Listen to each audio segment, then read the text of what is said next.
look. Does that doesn't mean your little disc is working, huh? It does not, no. Okay. Goes back to order, so we're just going to do it without. Yeah. Yeah. A little closer. So I know what page we're on. I always need help.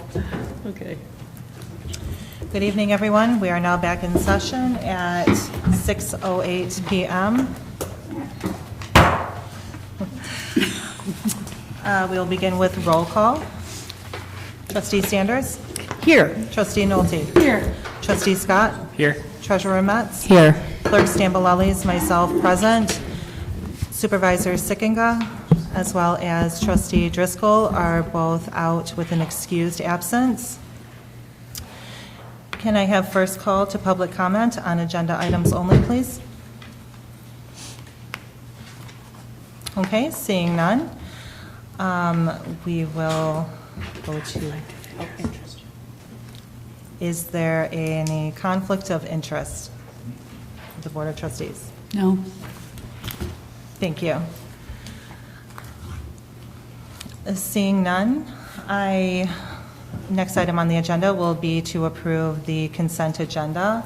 And I would like to start with removing the approval of the agenda from the consent agenda for further discussion after the approval of the consent agenda. So do I have a motion to approve the consent agenda As amended. as amended? I'll move to approve as amended. Second. Third. Thank you, Treasurer Metz and Trustee Scott. Is there any discussion? Seeing none, the approval.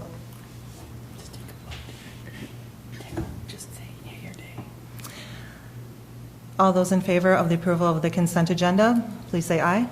Aye. Any opposed? The consent agenda passes.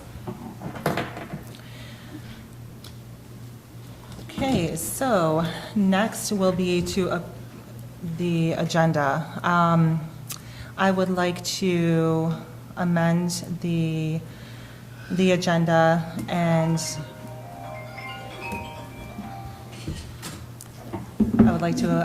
agenda and add item 5, add a presentation under 5 presentations, B, from Beckett and Rader for our master plan, as well as move action item B to immediately follow, along with adding a resolution on the master plan. Would anyone like to make a motion to approve the agenda as amended? I'll make, excuse me, I'll make it motion to approve the agenda as amended. Second, Metz.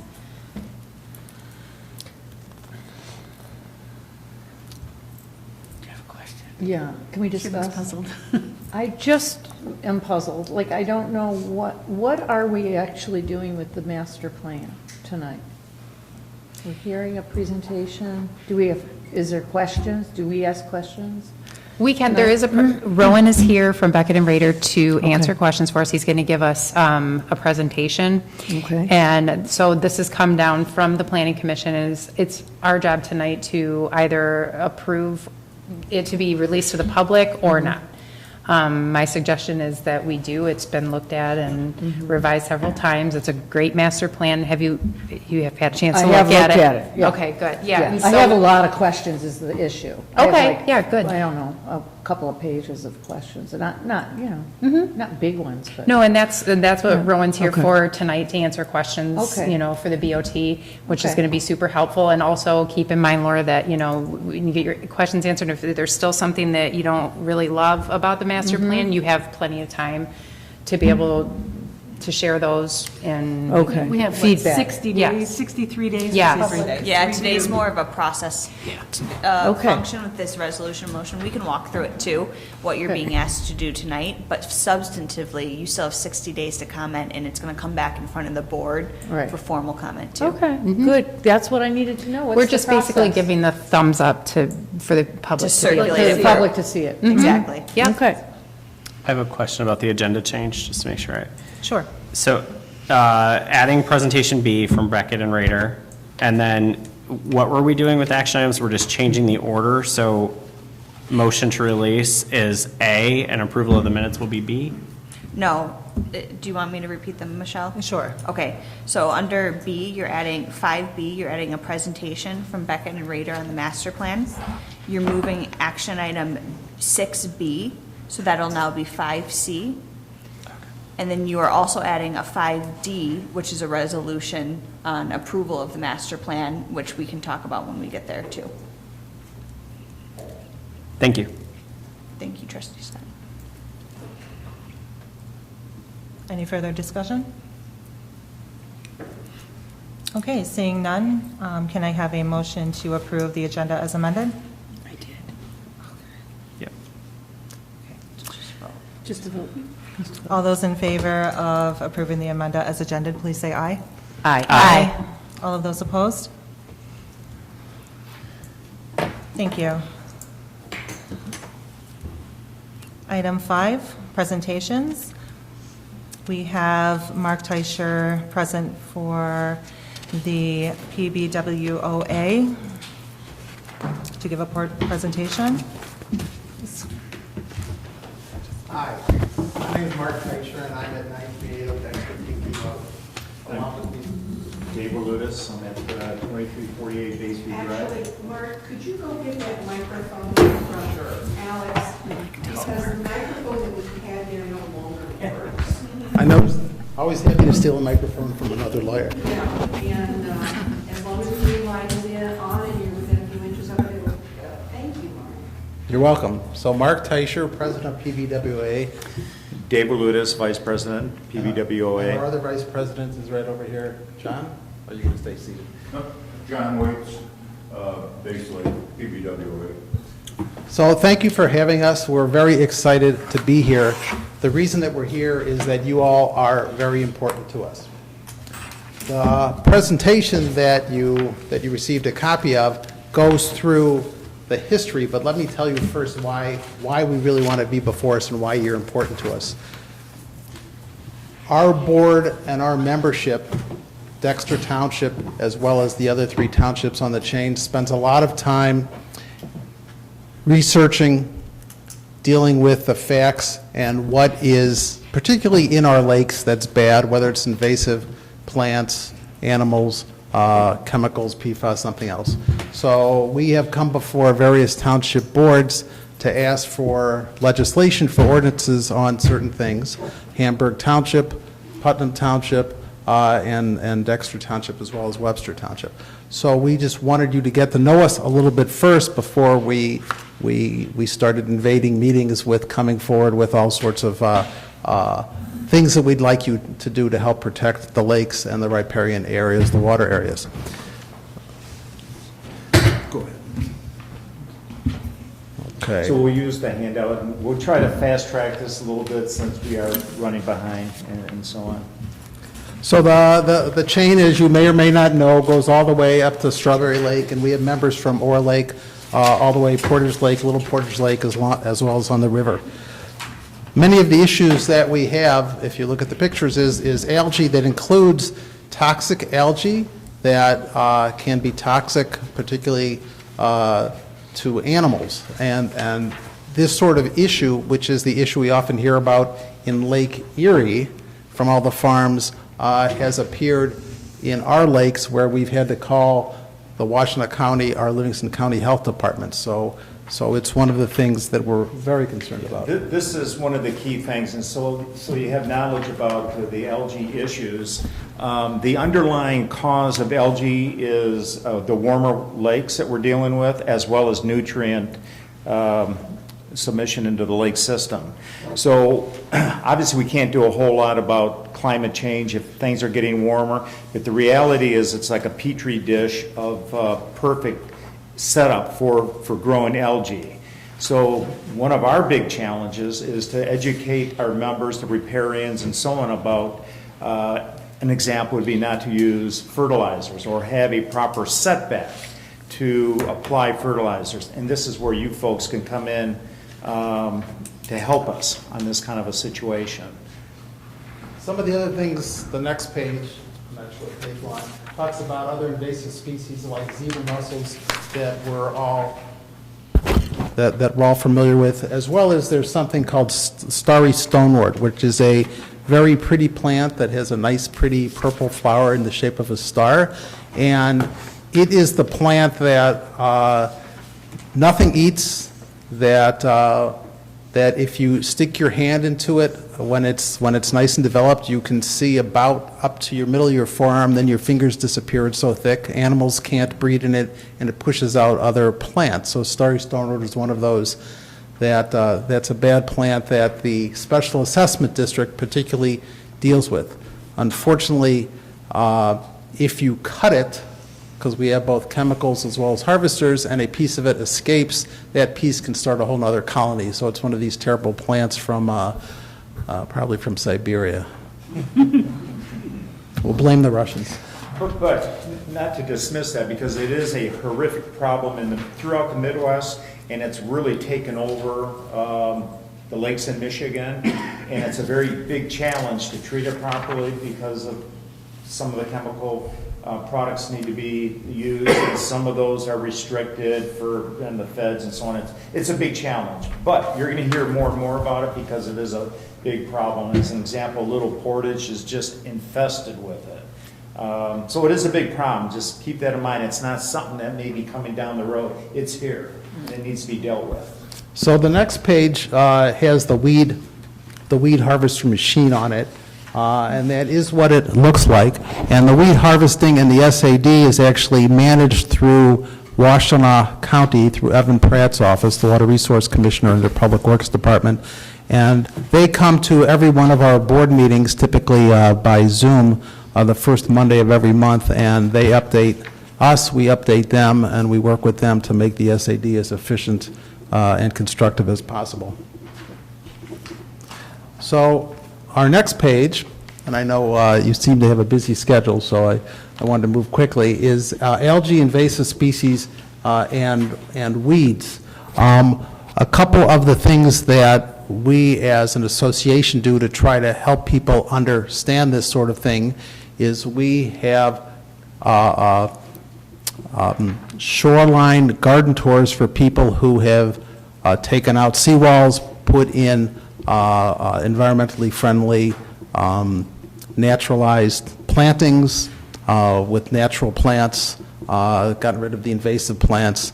That's the kind of event that we do during the summer where people can come to people's homes, people open up their homes to us. The big advantage for this kind of a move is these long-rooted plants. They suck up the nutrients that might be leaching off from your lawn or pet waste and so on and so forth. So there's a multi-purpose of doing that other than just trying to pretty up and keep a natural, type of landscape set up. So in Washtenaw County, if you live on water, whether it's a lake, a river, a stream, a creek, Washtenaw County will pay for a naturalization expert, someone who does plantings of natural plants, to come out to your home and give you an evaluation. So since part of the, well, I pay for 1 hour's worth, so typically that's $70 to $100 depending on the person that you pick. The PBWA thought that was a great idea, and some of us use that, so we do the same offer to any of our members who live in Livingston County, and we've had members and are having members sign up for that, so they get a free hour of a consultation with a native plant expert, shoreline expert.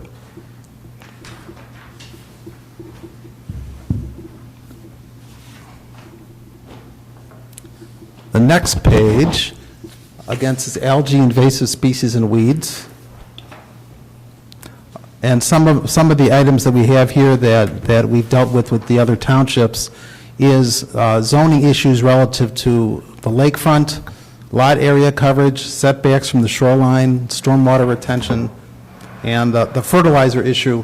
What we have found is that, at least like in Hamburg Township, where they have an ordinance that you can't put down fertilizer within It's like 15 feet. 15 We're working on 15 expanding that feet. further back. that the police don't come out and measure, but there seems to be usually neighbors who seem to squeal on other neighbors when they fertilize right to the water's edge.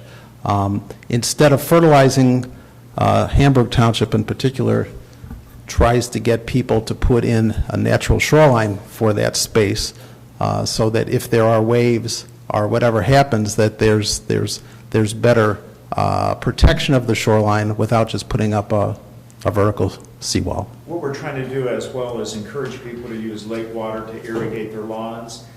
I did a testing in front of our place last year and took the water sample up at Brighton Analytics and said specifically we want to know what kind of nitrogen, phosphorus, and potash, like the equivalent of a Scott's fertilizer bag, would be in this sample. It came back that those ingredients were there. Now, in terms of the quantity, that's, you know, that's obviously not to the strength of a Scott's fertilizer. The point is it's to encourage people to use the lake water to irrigate and so on. So there's multiple campaigns we're working to encourage people to irrigate using lake water. So the next page in your packet is entitled Ongoing Issues Wake Boats. Wake boats are the high-tech boats that instead of flying above the water, they are made to pump in water into their ballast to be very, very heavy and to push water. And they're a lot of fun, and you can ski behind them even without a rope because it makes a very big wave. However, the Michigan Department of Natural Resources, based on a scientific study out of the University of Minnesota, has found that certainly there's a place for wake boats, but because they put in so much energy by being in the water and underwater as opposed to above the water, that it creates a tremendous wave that can turn over kayakers, can hurt shorelines. Not only that, but the University of Minnesota is running tests right now as to how deep would it have to be. And DNR, what was the recommendation? So one of our members, Liz, put this together following the instructions from the DNR, which was like a setback of about 500 feet. Understand, we're not saying we don't want boats on the chain of lakes. Some lakes should not have wake boats on there, like a Tamarack and Little Portage and so on. But anyway, so what we did, or what she did, is drew this up to give an idea, if in a perfect world, if there was an ordinance that would say, okay, if you have a wake boat, this is how you can navigate in Strawberry Lake or Base Lake and so on and so forth. As Mark was saying, because of the wave action, plus wake boats put a lot of thrust downward. And one of the things I learned just in the last couple of years is phosphorus lays dormant on the sediment, okay? So what happens is a wake boat pushes down, resuspends the phosphorus, and then it gets into the water column, which then feeds the growth of algae, so on and so forth. So again, this is not to kind of shame people to do it, but there's reasons and science behind some of these decisions. So we just wanted to bring these terms up, so if you weren't familiar with them, and we brought proposed ordinances to you at a later time, you'd have some understanding. So I put down at each person's place two different booklets, as well as the attorney has one. The first one, the Riparian Magazine, is from Michigan Lakes and Stream Association. And I handed that to you because Cliff Bloom is an attorney, a friend of mine who he and I do a lot with riparian rights and assisting townships in writing ordinances. And he wrote an article that's in there. It says attorney writes or attorney speaks. And it particularly this month is addressing what townships can do and how they can do it and how they can write ordinances. So it's a very helpful article. The second, and it's a great magazine. It happens that I'm vice president of that organization and write for that magazine too, so I'll give them a good word, Michigan Lake and Stream Association. The other magazine is a magazine that the state has put out, the blue-colored one, that tries to simplify assisting governments, again, in the protection of their riparian areas, of their wetlands. And it's a really nice, probably the best publication I've ever seen DNR put out. Very readable, and I just wanted to give everybody a copy of that.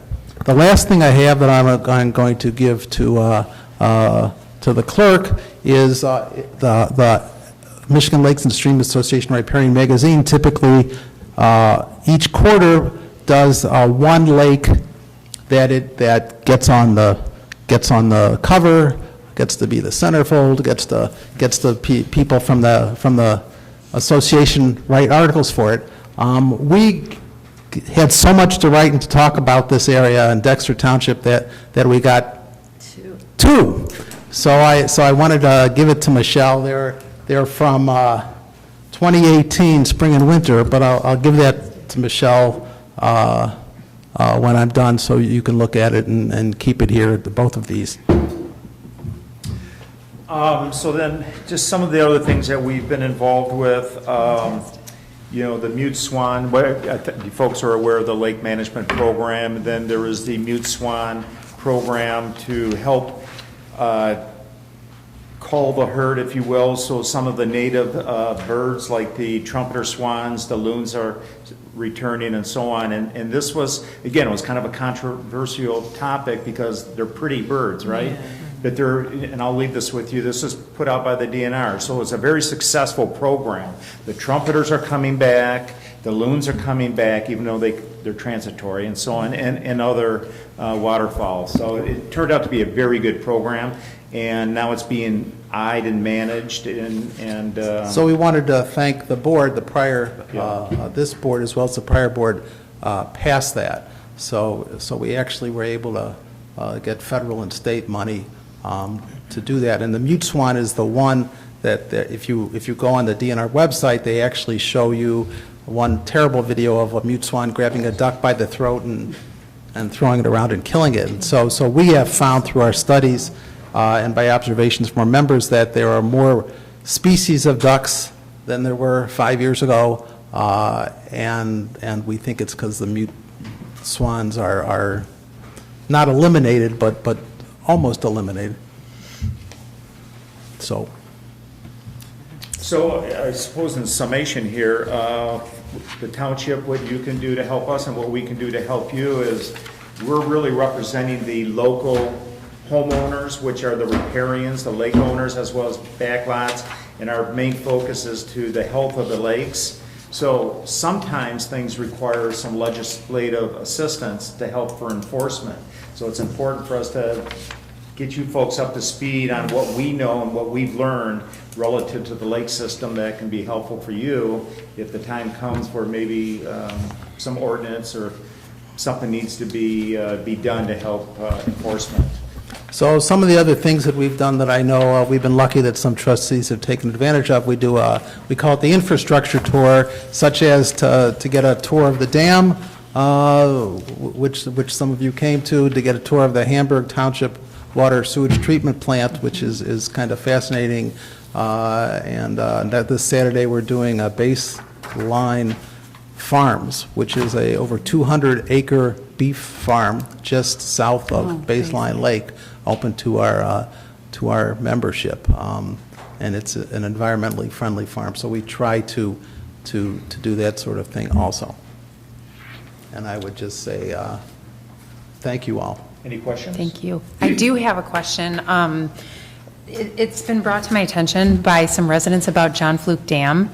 Have you guys heard anything about that? And if you have any updates, that would be nice to know. Yes, I spoke to Evan Pratt, the Water Resource Commissioner, the end of last week, and one of the arms, which raises and lowers parts of the dam, broke. Mm-hmm. And apparently it's not a part, as he said, you can't just go to Home Depot and buy it. Mm-hmm. And they had the the county engineer look at it right away, but he's not a dam, or they're not a dam engineer, so they had the Spicer Group out, which has evaluated the dam before, and Spicer said you need a different expert, so they're having someone else come out to the dam, and from what Evan said to me, it sounds like that they, as opposed to let's just fix this and deal with anything later, it was kind of, let's get someone to really look at it, see what has to be fixed, and try to get a lot done and not wait for something to be a calamity. Because Okay. over the past couple weeks, we've had some high water. Where Okay. is this dam? What's The this the dam is at the end of the river.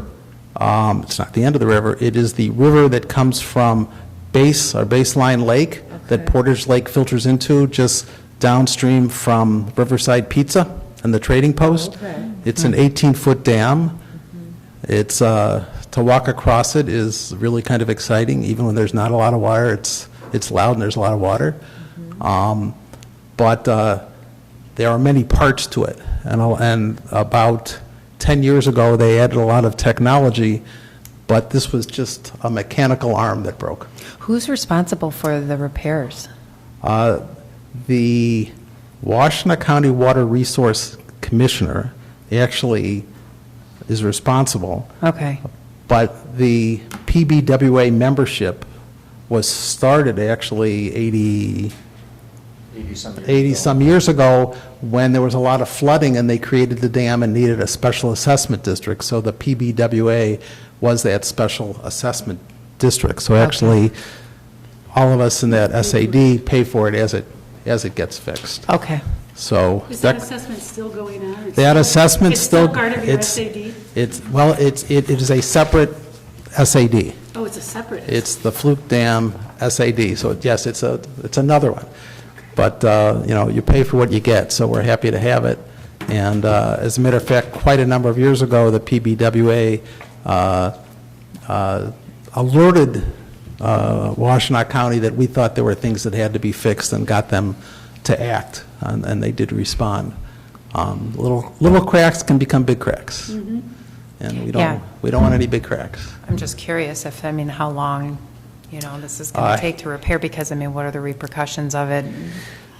Well, yeah, but what is high water lead to? I know that Commissioner Pratt said to me that he thought he would have an update by our first, our monthly board meeting, which is the Okay. first Monday of August. And then we have an annual pizza party at the Portage Yacht Club on August 11th. And he said he and their expert are going to come and talk, because usually we have about 100 people show up to that, 100 members. So I know that he wanted to get us an explanation. If you've never dealt with Evan Pratt, he's very user-friendly, and if you send him an email, he'll respond, or if you call him, he'll respond, Water Resource Commissioner. Yeah. Yeah, so it doesn't sound real positive right now, Oh, okay. but it's working. Okay. It's working, it's just they can't control, they can't raise or lower a portion of it, Okay. is my understanding by this broken arm. All right. I'll wait for the update, but thank you, Mark. I'd Thanks. be happy to send you an appreciate that. email when I find out, but yeah. Do Okay. you guys own your harvester? Your No. machine? No. You rent it? Well, we actually don't, when we Harvest? when the PBWA pushed this through, the SAD through for the whole chain approximately 8 years ago, it actually, the deal was that it would be administered by Washtenaw County. And Livingston County agreed to it, their Water Resource Commissioner, because they just collected the money, gave it to Washtenaw County. If something went wrong, they could blame it on Washtenaw County. That's my Yeah. what I Short think. version. My short version. So the actual administration of it is through Washtenaw County, and they bid it out. Oh, okay. And there's a new weed cutting company, a company they haven't used before, right? I think? Well, I think it's the local. Is it the local guy again? Okay. So there are companies that bid for this. And then that's separate from, Washtenaw County has a lakes scientist who does the scientific study to then tell the chemical people who have the chemicals what to put in. Yeah. It's the applicator, the chemical folks, they're the ones that have to submit to the state for the permits for that particular phase of that yearly project, okay? Then the state approves it, then they give the information out to the harvester, you're gonna harvest blah, blah, blah. The applicator then knows where they're gonna treat using what, chemicals and so on and so forth. So, based off the report that the lake scientist creates. And do you guys go to Silver Lake and to North Lake and talk to them also? No. Well, I know you're not I live on Half Moon, and Mark's reviewing our bylaws right now. We're just putting together an association. So you don't interact with Silver or North Lake at this time? Not at this time. Okay. In the past, we've reached out to various groups in Washtenaw and Livingston County to talk about things, but Okay. not See where right we're now. going. Yeah. Always happy to throw in our 2 cents, though. Yeah. For the board, and I mean, I've been thinking this for 2 years, but now we're at the time where we can start doing stuff, is much like we did with open space, we need to do that to protect our lakes. And I think we either need a lake committee or a lake board, evolves, just like the open space did, to handle all these issues, and it would encompass your association, Silver Lake, North Lake, Half Moon, as soon as we get it together. What other big lake? 4 Miles in there, but I don't think North, they do anything. did you say north? Yeah. North Lake, Yeah. yeah. North Lake's in there. But yeah, the real problem is, and I can tell you from a state basis, being vice president of the Michigan Lake and Stream Association, is that how I would term it is that we're loving our lakes to death, which I think I stole from somebody who spoke somewhere. And by that I mean that anyone who owns property wants to build more and bigger. Anyone who has a boat wants more boats. Although people aren't supposed to, people who have homes and have a dock and are only supposed to have boats for themselves often rent space to Right. neighbors and friends, and all of a sudden you have a lot more docks. And a lot of people want a really pretty yard and the more phosphorus, which is a nourishment for weeds, makes plants grow, whether it's grass or weeds, goes right into the lake. So that we've had areas where we could tell in front of their house, people who didn't have weeds, and then someone who fertilized right to the edge, you could see all the weeds growing in the lake. And there's a lot of, this is besides PFAS and all the other bad stuff that's coming downstream from industry and whatnot. So, yeah, so. Education is a big part of what we're Huge. trying to embark with our Yeah. members. There's so many things that we've learned that we really just never realized until, being on the board. Now we have to get that information out to everybody else. But Karen, you are correct. There are townships that have lake and lakefront specific ordinances. So, It just Yep. seems like we should be They're necessary. we should be protecting our waterways. Yeah, for sure. I would be happy Yeah.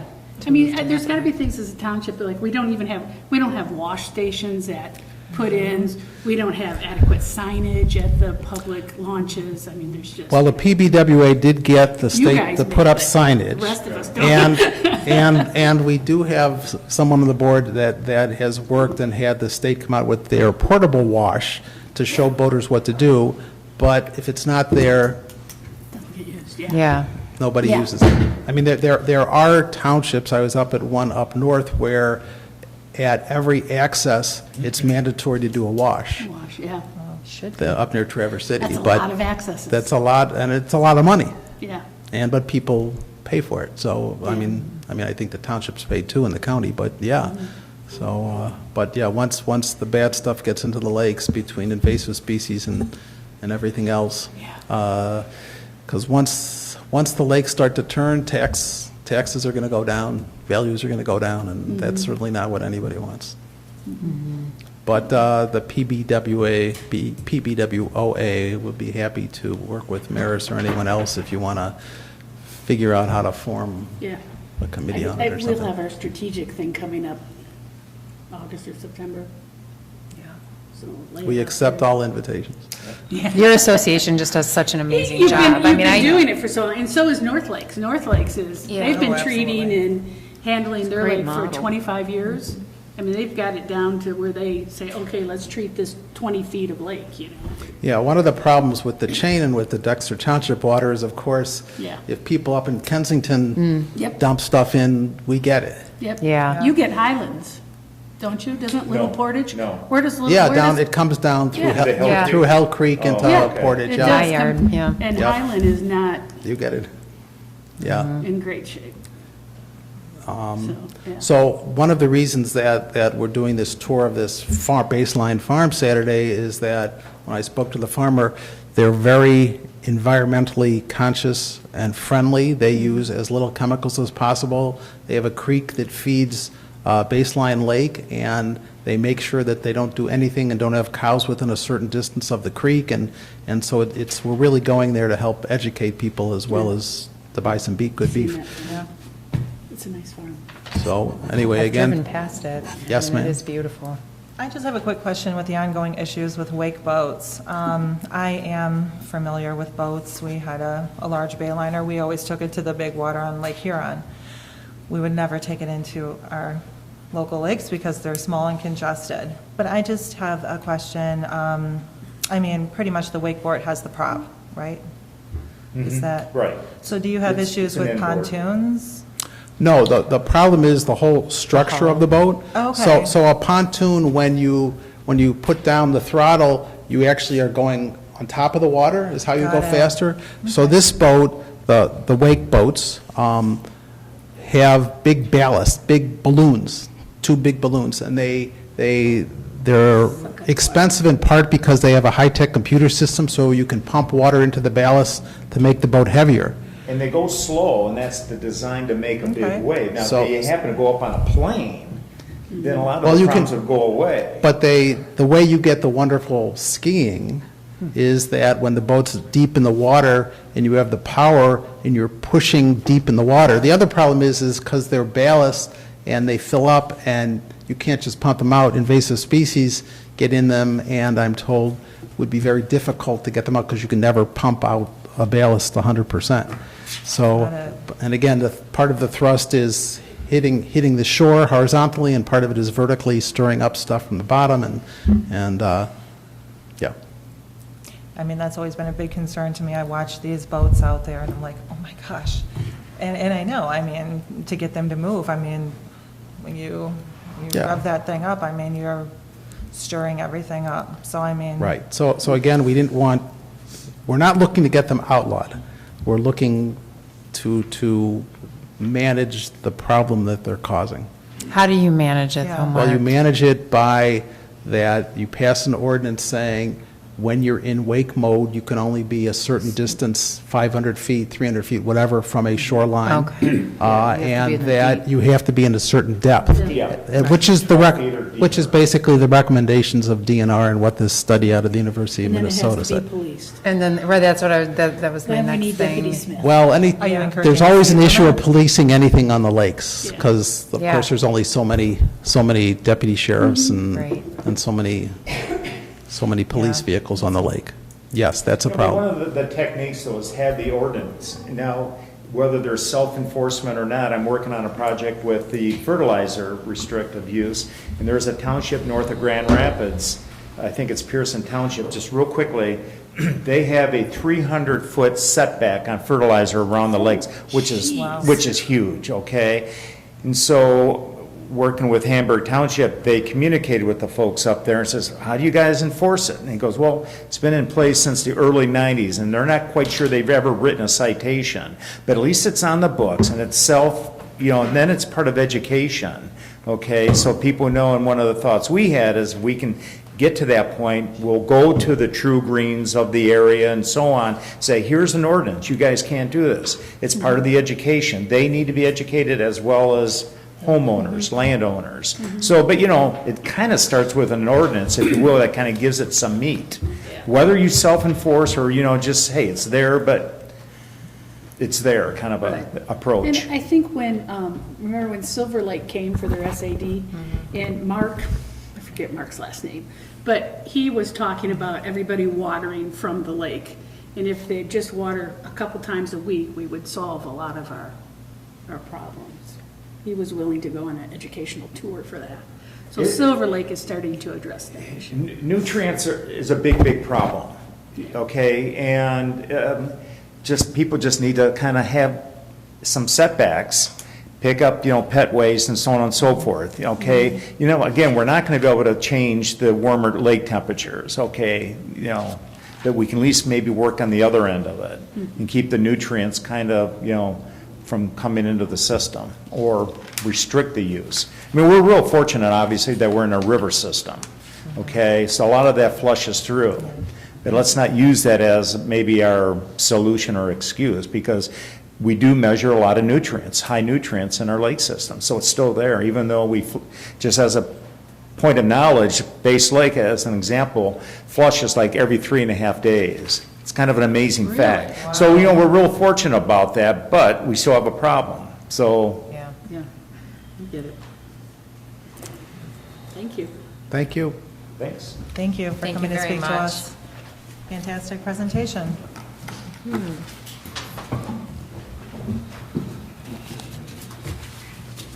Okay, our next presentation for the evening will be from Beckett and Rader regarding our master plan.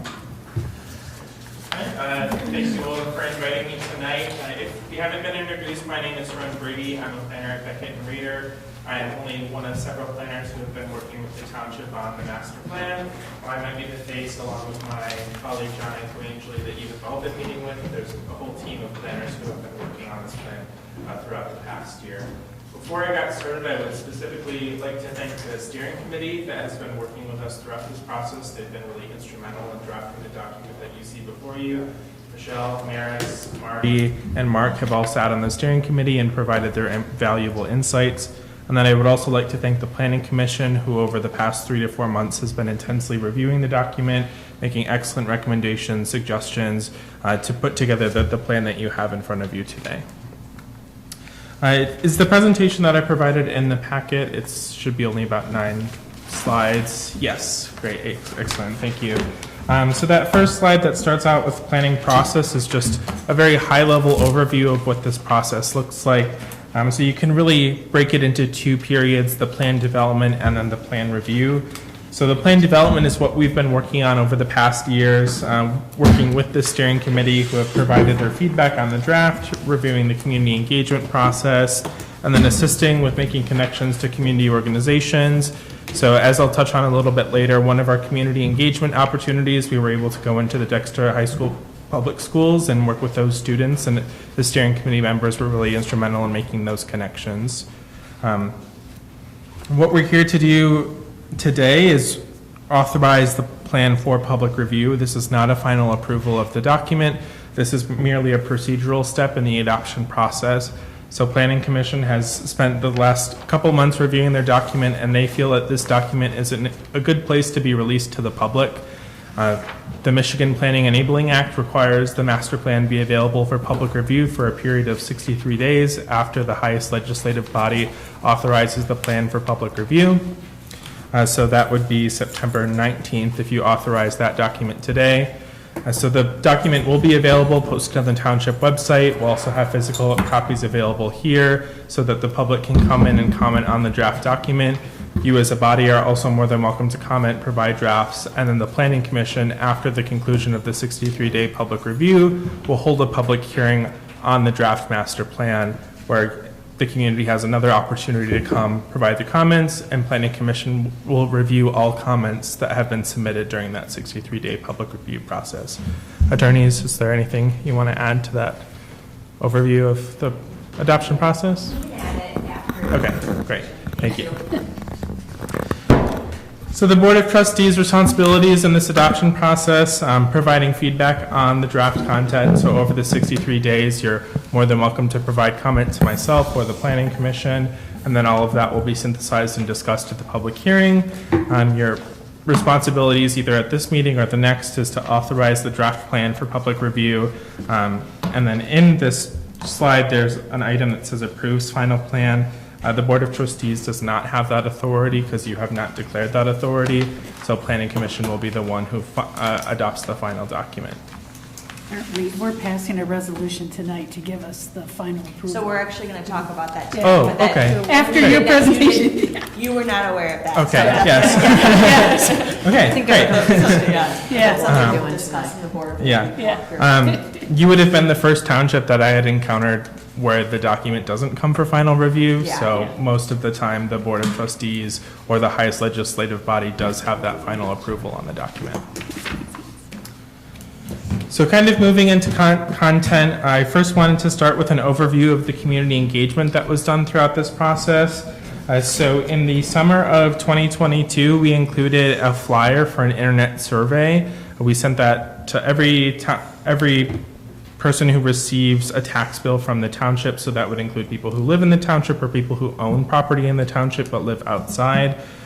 We put poster at Township Hall. We sent an email from the Portage Lake Association, an ad in the Sun-Times, and we got 457 responses through that survey, and then 93% of those responses are people who live in the township.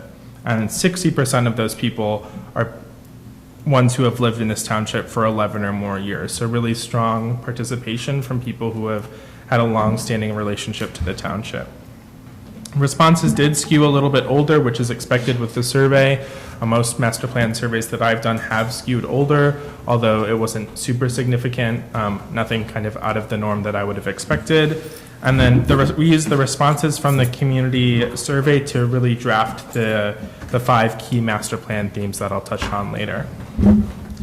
Like I said before, we also had the opportunity to go into the Dexter Township Dexter Public High School, and work with one classroom for about 2 hours. That's an opportunity that I very much enjoy because you get to hear the perspective from youth, which is not only important for guiding the future of the township, but they often haven't developed the filters that us adults do, so you get to really hear really honest opinions about the community that you're discussing. So we did a brief presentation on planning, so just an overview on what is planning, what are we here to talk about today, some kind of key planning themes. So we touched on equity. Why is it important to discuss equity when talking about planning? And then we had them participate in an exercise where we kind of took the issue of suburban development versus farmland preservation and the tension that exists between those two land use policies, and have the students really think about what are the pros and cons of each approach. We had a little bit of summary of why might suburban development be needed, or why might farmland preservation be needed, and they wrote kind of a brief pros and cons for each approach, and then identified areas in the township that would be suitable for each. So where would the students like to see suburban development, and where do they think farmland should be preserved? And we used those responses to influence the future land use plan that is at the end of the master plan.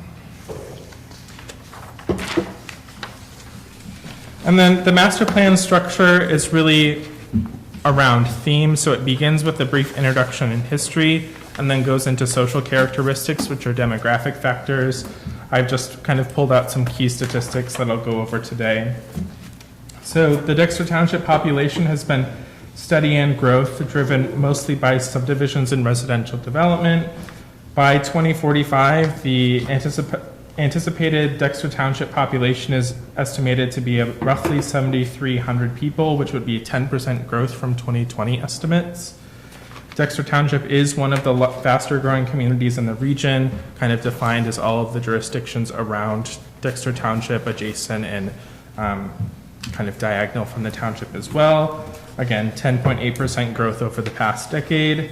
Dexter Township is an aging population, meaning residents are getting older, a lack of youth moving into the community.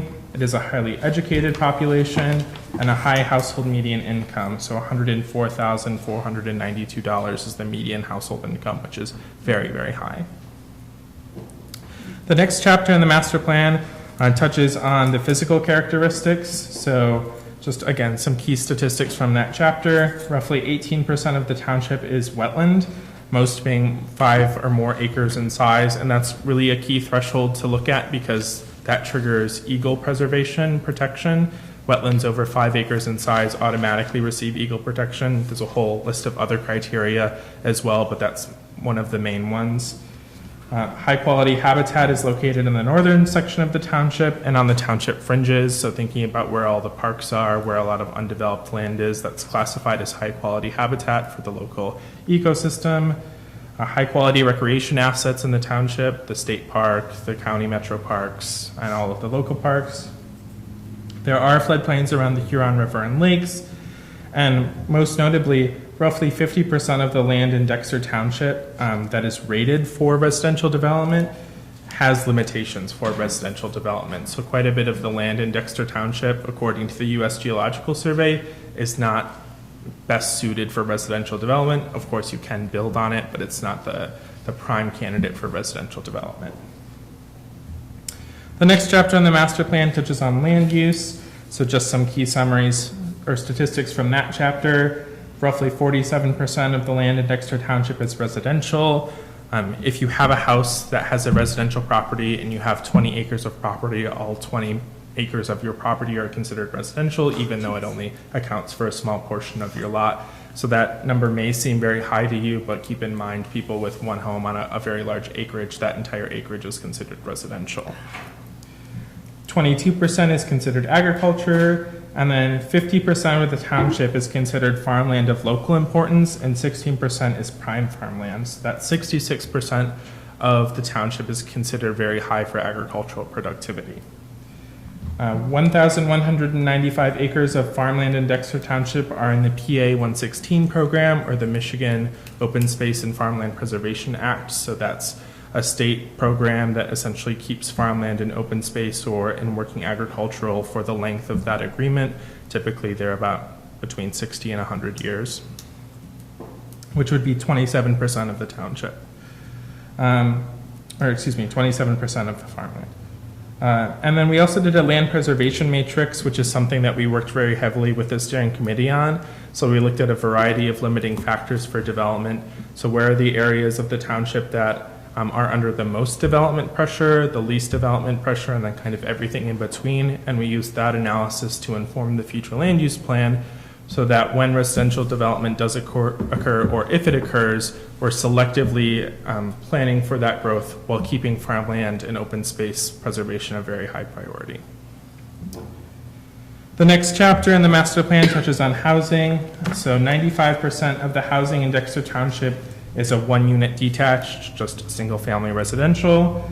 95% is owner-occupied, and residential density is concentrated around the lakes, so those lots are very small with a home, so there's a lot of residential density there, even though they're mostly single-family homes, but because the lots are very small, there's a high density of housing there.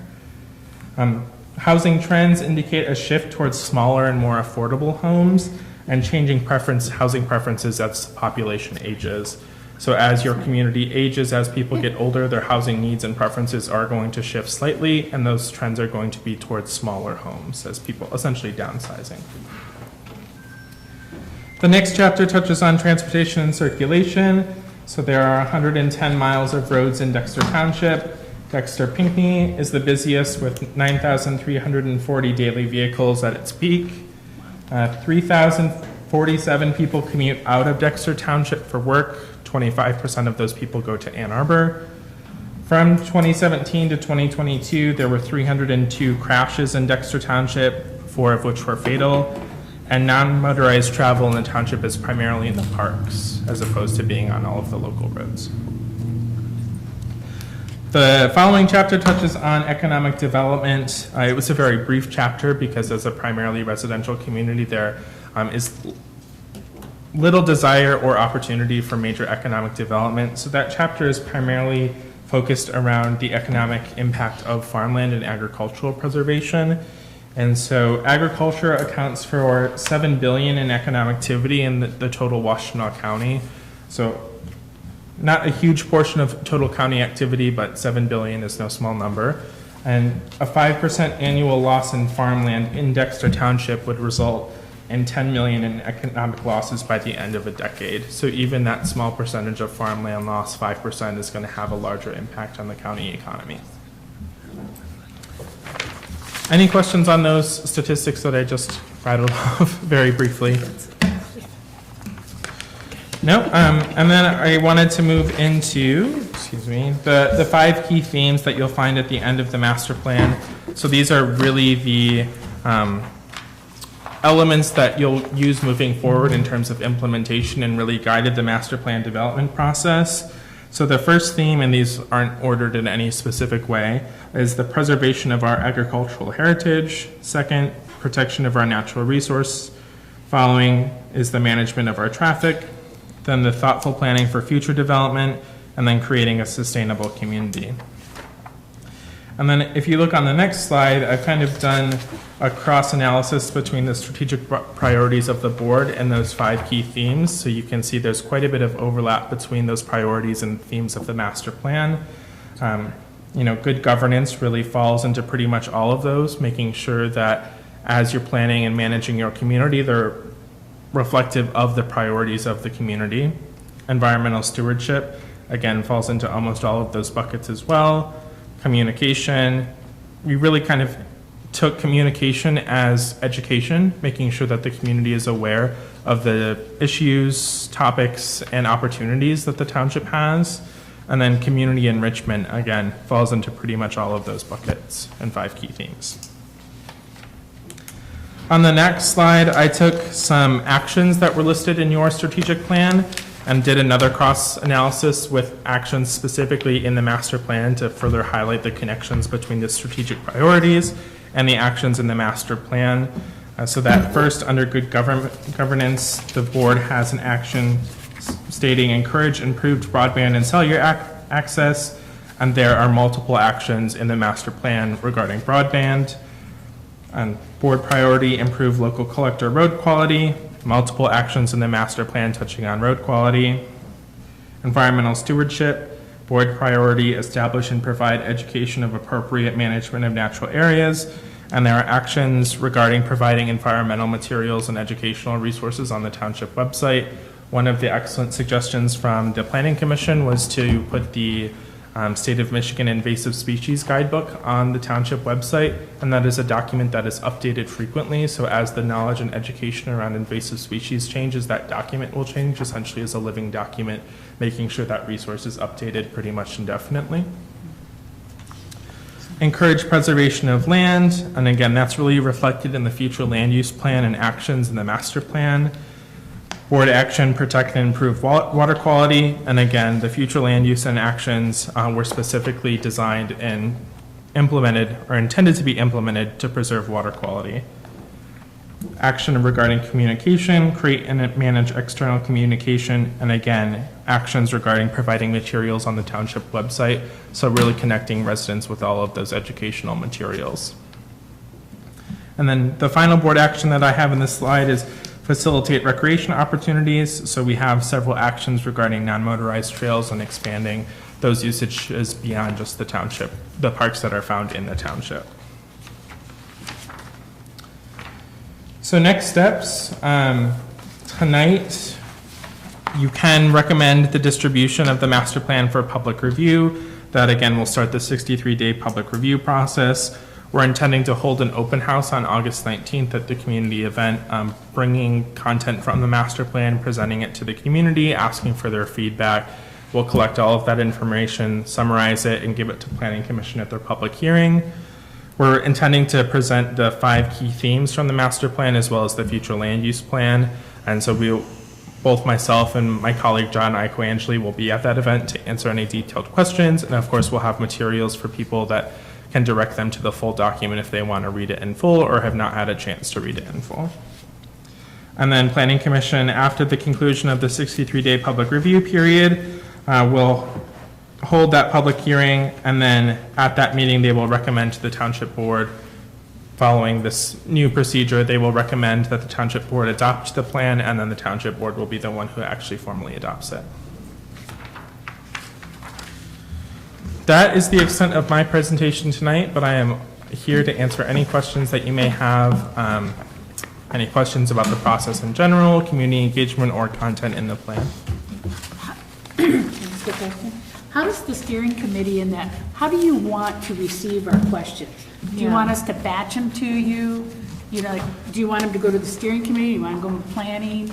Do we go to roll? Where do you want us to go to? Yeah, so To we're keep not, it- great question. We're not Organized. intending to go back to the steering committee at this point. Their role is kind of done in this process, so it's really under the direction of the planning commission from Okay. now on. So any comments, if you have any, I can answer them now. Of course, I know that there are a good deal of comments that are in front of us tonight, so you could batch those and either send them to me or the planning commission for discussion at the public hearing. Yeah. I don't know if I'm remembering this right. Did Karen say to send all our questions to her by August 5th? Why does that ring in my head? I don't think so. No? Okay. I wasn't aware of I that. don't, I was, Do you remember that from last I month? think you dreamt that. Maybe. Very efficient timeline. Yeah, I don't Yeah. know why that comes to my head, but it did. But okay, never mind. So what are we going to do? Where do we want them to send? Artie, you want them?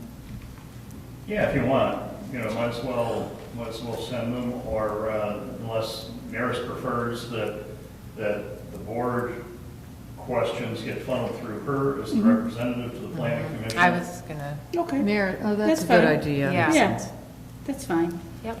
If Rather you- than sit and go after each one, I feel like we should have a, maybe we need to put that on the agenda next month. or That's something. basically what we did in the PC, is everybody kind of gave their questions to David. David compiled like Yeah, an Excel sheet, and we all kind of went through them. Rowan was here for that and answered all the questions, and it was really effective, so. okay. Maris, if you would like, I could coordinate with you on putting that spreadsheet together. Yep. So does that mean we don't ask our questions tonight? Yeah, I mean, Yeah, I feel like we should still ask questions tonight, because I Yeah, mean, we just to are, give it a- the give it a aim go. is. Yeah, Yeah, I mean, and- if there's like pressing issues, Laura, before you feel comfortable, voting Yeah. tonight, then yeah, I mean, I would ask questions. yeah, for to sure. Maris's point, if there's anything that you feel like you would be uncomfortable reviewing this document to the public without addressing tonight, let's certainly talk about that. Yeah. Yeah. Because it'll go public after Well, I tonight. don't know how much, I mean, I have a, like, kinds of, like, I went through, I read the whole thing, and I made a list of places where I'm just unclear. Sure. So I'm not so sure that it's about not releasing it. One is, I was wondering, in the history, the very beginning, if we could expound a little bit more on the Native American history of the land, like, I know University of Michigan does a land acknowledgement. Certainly. And it feels like we mentioned it, and then we went to the settlers, right? And I'm Yeah. just thinking that it may be more just in some ways for us to deepen that. Sure, I and like that, we Laura. do have language on kind of planning through a decolonizing framework as well, which is a term us planners use, kind of moving forward, recognizing that a lot of planning history is kind of rooted in this colonial mindset. So how do we approach land use planning and governing our communities, kind of breaking out of that mindset? Yeah, I mean, there is, just like Excuse me. naming the tribes perhaps. I mean, if you already have a model for doing that, the Ojibwe, the Ottawa, the Huron, the Potawatomi. I just think it would be, It's a nice history. Yes. yeah. Absolutely. And our trails and our parks are rooted in that, so that was one of my thoughts. Great thought, Laura. Well, I have a number of them, so if anybody else wants to do one before I do another one. Okay. I was curious about, I can't believe that there's only an estimating 329 resident increase by 2045. Really? I mean, does that seem accurate that we would only add 329? Am I not, I mean, the Hillside Acres alone is going to add Yeah. well over 100 residents. Something Is we, that accurate? something we touch on later in the plan is that population estimates are hardly dead on. SEMCOG, even seems from our initial drafting of this document to when Planning Commission and we were working through it, revised the figures down. It was significantly more, and then in their 2022 update, we had used their 2021 figures. They had cut the estimate almost in half. And so there's always an issue using population forecasts. I would very much discourage you from sticking to that number, but it does kind of provide a benchmark for understanding where the trends may be. I would anticipate growth to slow down a little bit as opposed to what you've been experiencing in the past 10 years, especially now towards your priorities for farmland and open space preservation. Of course, population growth is very much tied to residential development, and that is very much controlled by your local land use policies. Okay. I would, Yeah, I mean, it there is just seems so low. there is a non-zero chance that you will have 329 residents, but that chance is very, very, very close to zero. The farther you go out in time, the more inaccurate those population forecasts get. And like I said, SEMCOG, even from the first draft of this plan to when we were working with Planning Commission, cut all those estimates almost in half.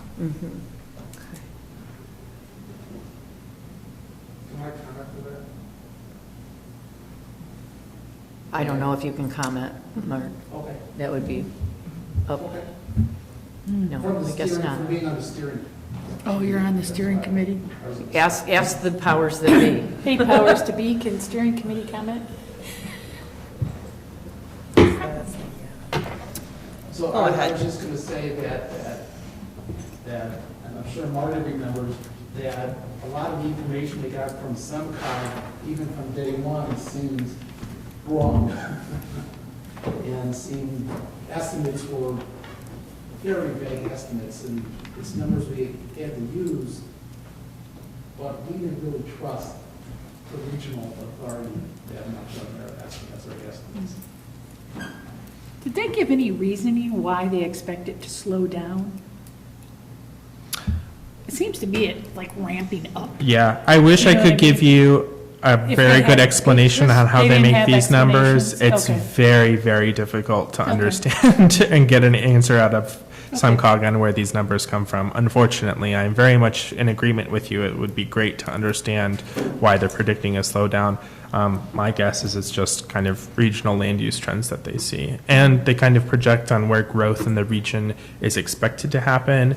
And so it might be kind of just shifting geographically, and they're just revising based on that geographic shift. Okay. That's how I would do it. Well, and you also said that part of this is our population is also aging, right? Yes. So we are older than surrounding communities, which could also account for a difference in shift.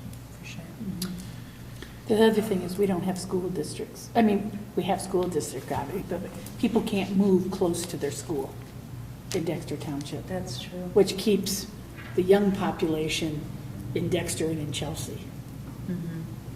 Yes, the age cohort that was 65 plus accounted for 11% of the population in 2010, and by 2019 it was 19%.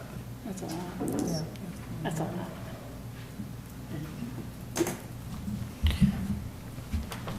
I have a couple more questions, but somebody else can ask a question, and then I can come back to mine. I have mine at home typed, like, Oh, okay. I was wondering on page 30, where you mentioned the PA 116 program, is there a reason why our local, like, farmland and open space board isn't mentioned, and the fact that we have a millage, you know, that we're going to be, you know, we've got additional funds and projects there Yeah, I believe going. the millage and board is mentioned elsewhere in the document. I didn't see it, but I'm, I thought that was correct, but, you know, after you look at it for a while, you Yeah, might of be course. imagining things. This was specifically stated as much as a reminder that we need to try to preserve the re-enrollment so we don't drop some of these properties off because they're two separate, distinct programs. But, yeah, I thought. It seems like it should was be mentioned in here, but there. I couldn't tell you. Yeah, I'm almost certain it's mentioned elsewhere, but I do agree with you that it would be also well suited to talk yeah, about to it here talk as well. about it there. Yeah. Yeah. I was wondering on page 27, let's see, I've got it with me because I thought we were going to be really looking at this today. On page 27 of the master plan, where is it? Ari.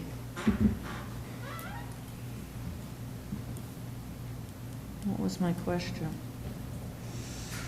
Oh, I know. I wondered why the subdivisions along Dexter Town Hall Road included, why aren't the subdivisions along Dexter Town Hall Road included in the first paragraph of page 27?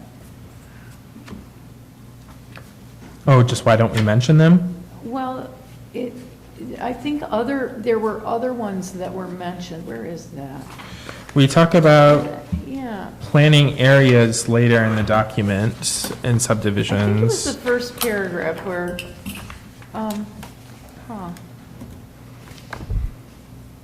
Oh, forget that one. Forget that one. If that one's important, I'll come back to I it. think that was mainly because that's the, I think the highest concentration of subdivision type residential housing in the township. They're along Dexter Pinckney Road.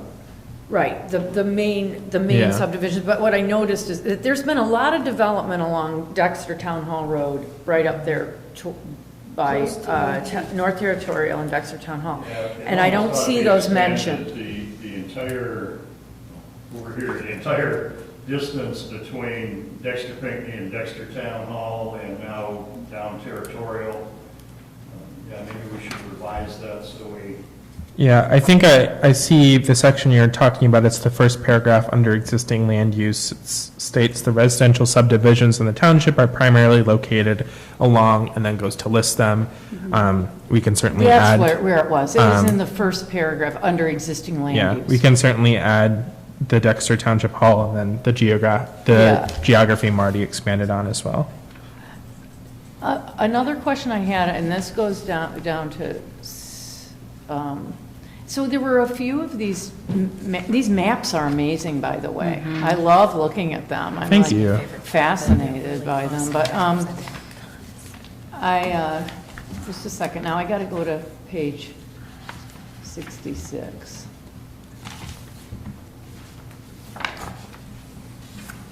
Yeah, there's this one where it's showing, it's called Future Land Use Zones. Okay, and it's got it's got 1, 2, 3, 4, 5, yeah. And I was just wondering, so so these are projected zoning?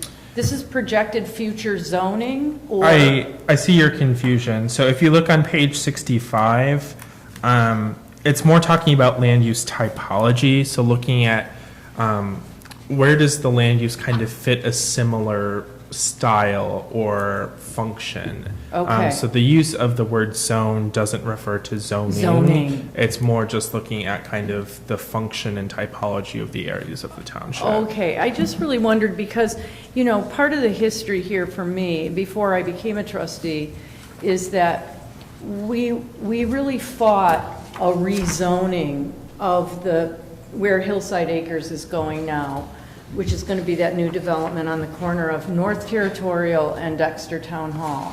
We fought a zoning change. They tried to change it, the board tried to change it from, or the commission, I can't remember what exact, but tried to change it from agricultural zoning to rural residential in order to put more homes and more density.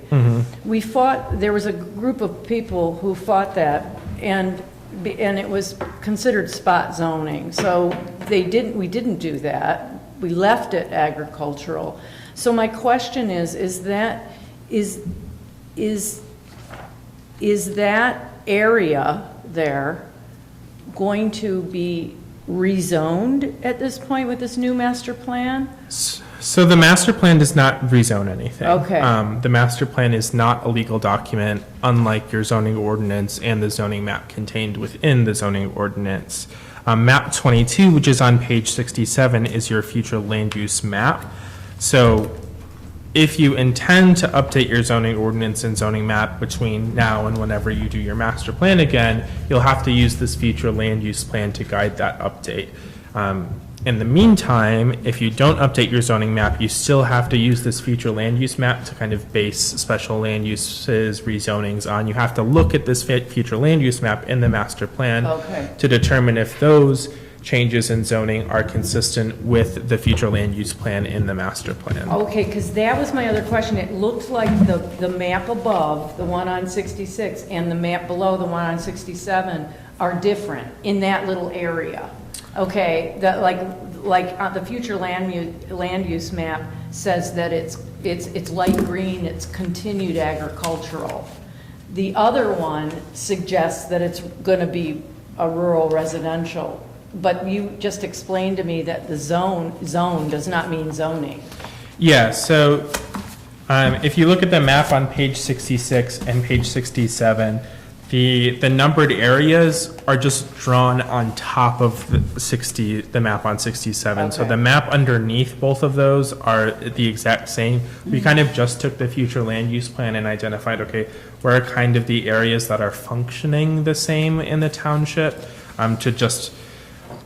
When looking at a future land use plan, it's hard to identify larger land use trends and areas, so we tried to do that with the future land use zones on page 66. Okay. Does that clarify? I think so. Okay. Yeah, and I can talk Maybe we with, should change that wording to avoid that Yeah. kind of confusion. It's kind of continuous bands of similar use, but yeah, yeah, because we should not create that confusion. it suggests that area is going to be rural residential versus the fight that we went through to keep it agricultural. And on the next map, it's identified as agricultural, continued agricultural, even though a subdivision is going in on it.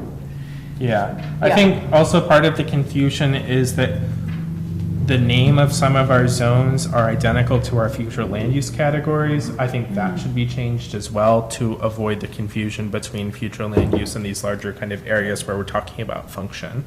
So for example, area 2, future land use function typology, whatever we're going to come up with, is called rural residential, which is also the name of one of our future land use categories. And I think that is confusing because we're not talking about the whole area 2 That's is not supposed to be rural residential. residential. That's just kind of the larger function of that area. Okay, because I got my, I kind of like Your looking hackles at. went up? Well, I had my eye on it.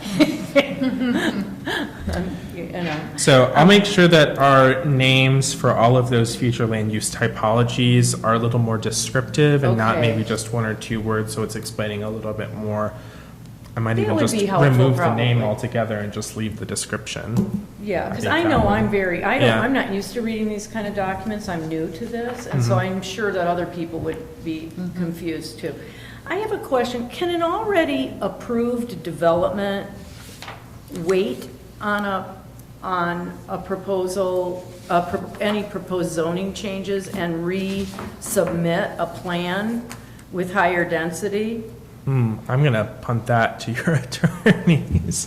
What is your question? Can an already approved development wait on proposed zoning changes and then resubmit a plan that would include higher density or more homes? Yeah, well, it depends where they're at in their stage of approval, when they've submitted, what they've asked for. So most townships would take the position if they've submitted an application and they've started moving through their zoning approval, whether it's PUD, whether it's a by right zoning, that the zoning ordinance in effect at the time of that submission is what they're guided by. But they can always retract their application and they can wait for you guys to make a zoning change to your ordinance. And then, you know, if they're hoping for higher density. But no, if you, at the time of submission, most townships would take the position, most zoning ordinances affirmatively state you're being guided by what you submitted under. Yeah.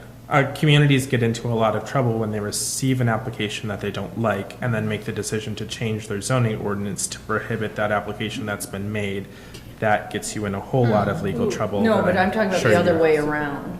one that's already been approved. Oh, been approved? One that's already been approved but hasn't broken ground, Well, no. can they wait No. and then resubmit?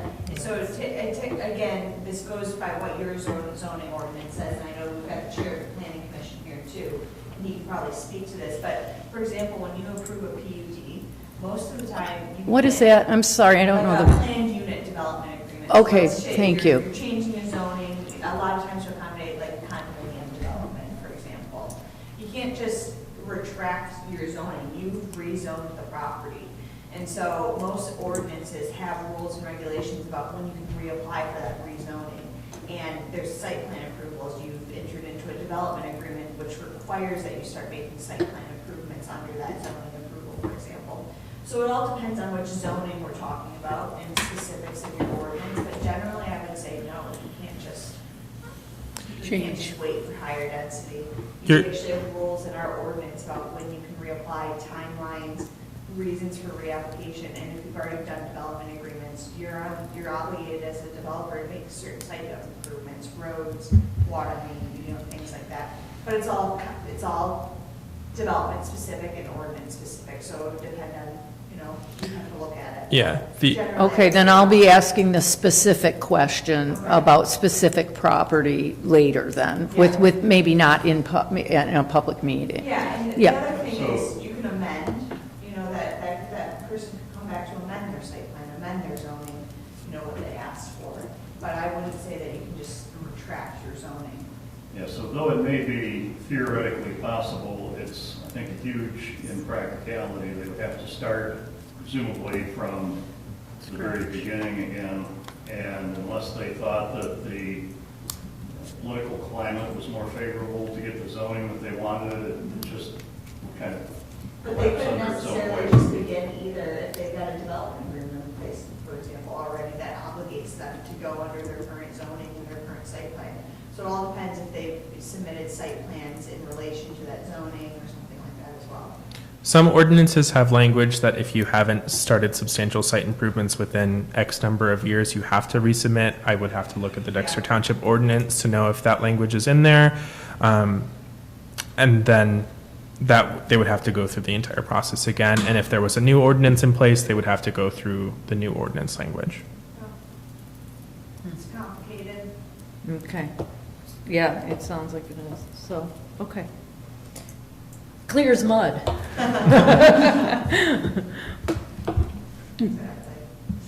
Do you have more? I had just I didn't understand, what does industrial vacant mean? Yes, so the vacant description, so that would be back in the land use chapter on page. Yeah, most of my questions I are can do that land one use. if you want. It's Okay. one of my favorites. Yeah. For reasons that precede all of us, the electrical high tension line corridors are all industrial vacant.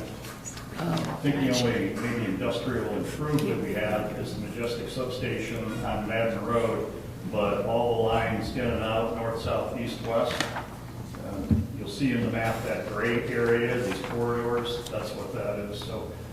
So collectively, Okay. it adds up to some significant acreage, but there really isn't any industrial development potential for it. Well, and maybe like the pipeline that went through off of Quigley Road, like That the is land also- around I that. have to double check that. Okay.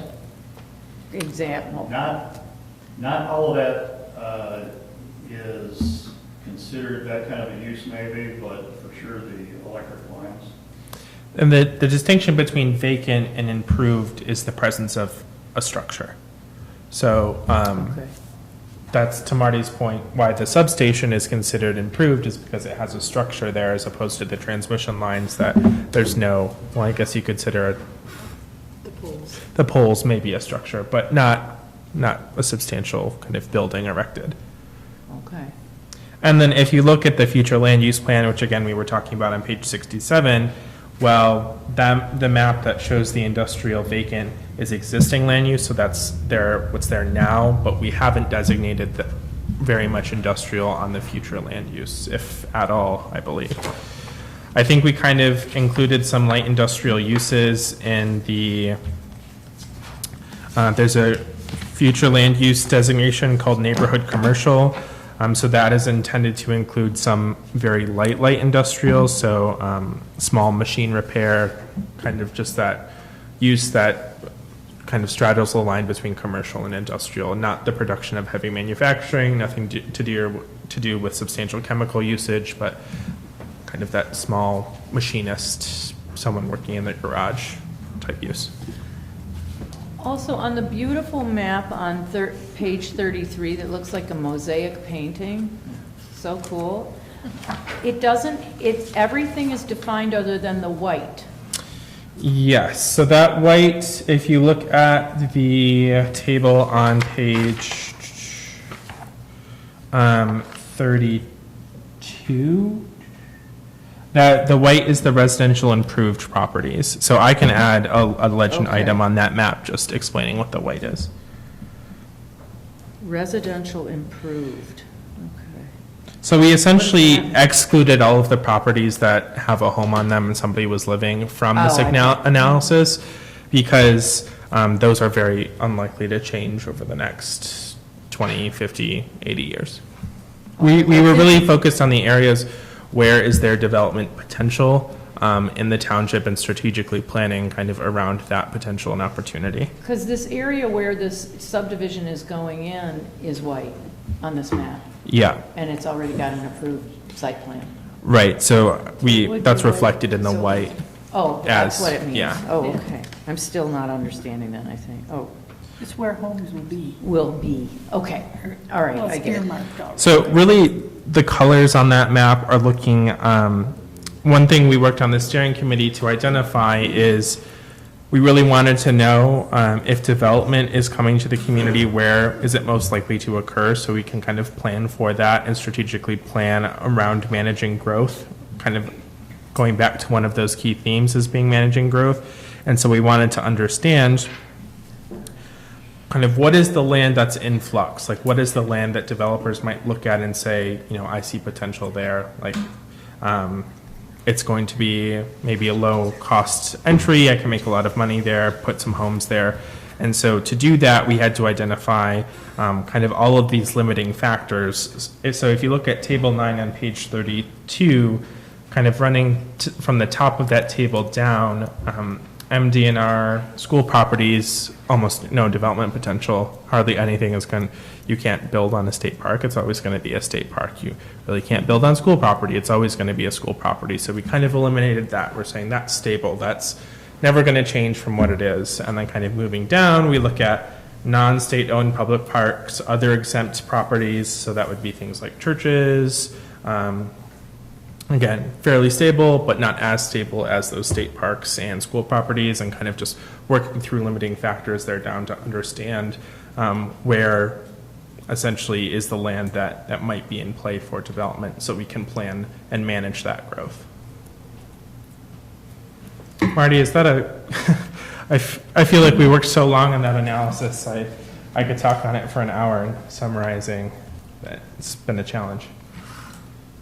No, I think that's pretty good. Yeah. It really identifies what might be subject to development and therefore presents an opportunity for the township to do something else. And so if you look at the map on page 34, we did a similar thing where we identified where are those trends. And so we identified 3 areas. And again, I think maybe we should change this language away from zone. Yeah. But we identified where's the stable area, where's the land that's likely not going to change, and that's really on the northern section of the township and along the eastern boundary. And then kind of in this middle N shape, you have some moderately developed zones, so there are some subdivisions there. And then there's an ag core, so where a lot of agricultural properties are concentrated, where there's prime agricultural soils, and so really understanding those township from that perspective. Okay, so in that zone there, where it's moderately developed zone, is that where more development would be recommended? So under our strategy of managing growth, understanding that the target kind of is very few, very little, making sure that open space and farmland preservation is the priority when talking about managing growth. The ag core is you kind of have to eliminate the stable, right? Nothing is going to occur there. So looking at the ag core moderately developed, the master plan points to the ag core as where the priority should be for preservation and open space and farmland preservation. And if growth was to occur, it should happen in that moderately developed zone. Okay, that helps answer my question. Thank you. And can you explain transfer of development rights? That Yes. was confusing to me, and I read that paragraph like 3 times. So there are really kind of two development rights. You kind of here fall into 2 buckets: transfer of development rights and purchase of development rights. I'll touch on purchase of development rights because they're simpler first. So purchase of development rights, you as a property owner have certain rights to your property. One of them is the right to develop it in the future.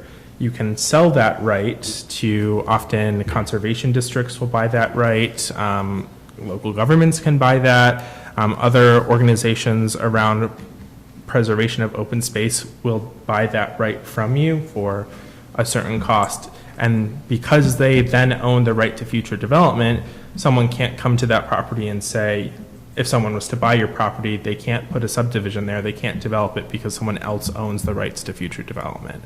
And again, most often you see that with conservation districts. They're most often involved in purchase of development rights. Transfer of development rights is a little bit more complex. The best way I've been able to explain this, let's say we have 2 properties and they're both zoned for, let's say 1 acre, 1 dwelling unit per acre. So one of them is 1 acre, the other is 1 acre. Under the zoning ordinance, they can both be developed at 1 unit per acre, so that means 1 unit on each property. Transfer of development rights is essentially between the 2 properties, you have 2 dwelling units, 2 acres. You're essentially shifting the density between those 2 properties where you're allowing one property to go up in density a little bit more, but limiting the other property in density. So if you decreased the zoning on one property to half a unit to an acre, you would have to increase the other property to 1.5 units per acre. So you're essentially just shifting density around in the community, and that's something you have to do through the zoning ordinance. You can't go through a conservation organization to do that. That specifically has to be done in the zoning ordinance. Thank you. Acme Township, which is up near Traverse City, is the TDR program I'm most familiar with. They are very tricky to write into an ordinance. I don't know if your attorneys have any experience working with TDR programs, but they can be done. They can be successful. Acme has been very successful in the administration of their TDR program, but it is a lot to write into the ordinance and administer early on. I have a nice graphic for TDRs. I'm not sure if that was in here. I think it was.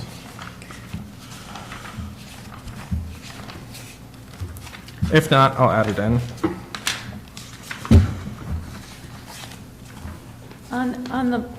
Can I ask you, on page 67, map 22, what does agricultural preservation mean exactly? Yeah, so on page 68, table 16, kind of breaks all of those future land use designations down. So the intention of that proposed future land use category is to preserve working agricultural properties and high-value agricultural land. That would include proposed uses such as farms, orchards, vineyards, and large lot residential single family that would most align with the current zoning district AG agriculture. Okay. It's just interesting because where that development is going in is considered on this map agriculture preservation, which was confusing to me.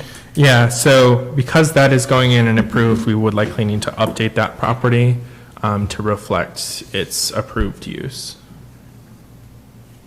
If it is approved, Marty. You see what I'm talking about? Yeah. Marty, is that property, do we need to update that on the future land use plan? Yeah, it should. Okay. Okay. It's okay with me if you keep it at agricultural preservation. Well, the challenge is, Right. if they were to kind of improve their property or come to the township for any kind of changes or enhancements that would require township approval, you would really want your decision to be based on the future land use plan. And I would advocate, if it's already been improved, we want them to be able to use their property for that approved use. So I think we should change it on the future land use plan to reflect that approved Right, it's use. approved for a development. Yeah. And it's marked agriculture preservation. Yeah. Right. So I think that certainly should be updated. Updated. Yeah. Okay. Or if they'd have interest in wanting to preserve it, that would be okay too. Yeah, that's fine too.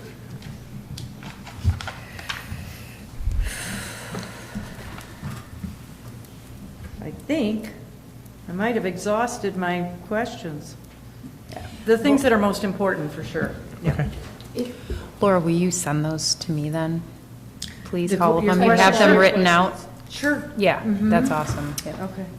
Is part of August 19th a Q&A like this? Is that part of the presentation on moving August night? so 19th is the event at the Township Fire Right. Station. Yeah, so we aren't going to It's do here. oh, it's here? It's here, yeah. We're not going to do a formal presentation. We were anticipating on just having some posters kind of put up around the room. And those posters will be pages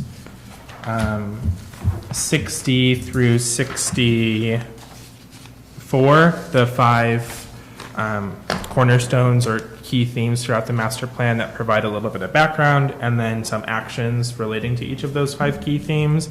And then we will also have the future land use map on page 67 as a board, and then we'll have kind of one board with some sticky notes for people to provide their comments. But myself and my colleague John Iquangeli will also be here on that day to answer questions, and I'll bring a couple printed versions of the master plan. And those boards can stay here for the entirety of the 63-day public review, so you can keep them in the lobby. And then I can just coordinate with Karen on, as people add sticky notes, just pulling them off, scanning them, sending them to us. It's good timing because it's tax collection, so we have a lot of traffic in and out. Yeah. So people Great. will see them. Do we have It's good. easels? Do we what? Do we have easels? You know, easels to stand up? Like the sandwich board type Yeah. things? Yeah, I think so. Yeah, we have a few. Yeah, and we have plenty that we can leave with you too. Great. Not really Back sandwich to board. this, I'm sorry, I have to come back to this specific question on page 67, that map. Yeah. Where you just said that we should change that that corner of Dexter Town Hall and to North Territorial from green to pink, which would be rural residential, but that doesn't change the zoning, right? No, so this Okay. map is not zoning. Okay. This is not I'm so- local land this is use so law. confusing to me. Okay. This is not, you do not use this in terms of looking at your zoning ordinance Okay. to approve documents. That is all done by your zoning ordinance and zoning map. This map on page 67 is just kind of over the next 10 to 20 years, how should land generally be developed in the township? And then, as I stated previously, if you are to update your zoning ordinance and zoning map, which you can do after a master plan is done, you would have to update your zoning map to reflect this future land use plan, but you don't have to update the zoning map after you've done a master plan. Does that make sense? I feel like I might have just confused you a little bit more. I just heard two things that conflicted. Sure, so map 22 on page 67. I can't call on you, Mark. Yeah. Map 22 on page 67 is not a zoning map. You do not use it to regulate land uses. It is just a general direction for land use development over the next 10 to 20 years. Your zoning ordinance and zoning map regulates land use in terms of setbacks, lot coverages, minimum lot acreages, how things should be built. What types of site improvements do you need? Where do the roads have to be located? That is all done by your zoning ordinance and zoning map. That document is subject to updates as done by the Planning Commission. Sometimes those updates are small amendments, sometimes those updates are very large and comprehensive, rewriting an entire zoning ordinance. If you were to rewrite the zoning ordinance, to my knowledge, Planning Commission has no intention of doing that in the next 5 to 10 years, you would also have to update the zoning map. The updated zoning map would have to be a reflection Based on of that. page So it is 67. important, this would be based on. Yes, but not saying that there are plans to update the zoning map, but if that was to occur, it legally has to be based on page 67. Okay, so that is my next question then. Is that a plan of the planning commission to Update we zoning? just updated our zoning ordinances, didn't we? I mean, You didn't need you? to update if you amend your zoning ordinance in any capacity, whether big or small. You might make a small tweak to your fencing ordinance, or if a property is rezoned, that's an amendment to your zoning ordinance, because you've rezoned a portion of property. So it should be updated every time you do any kind of zoning amendment.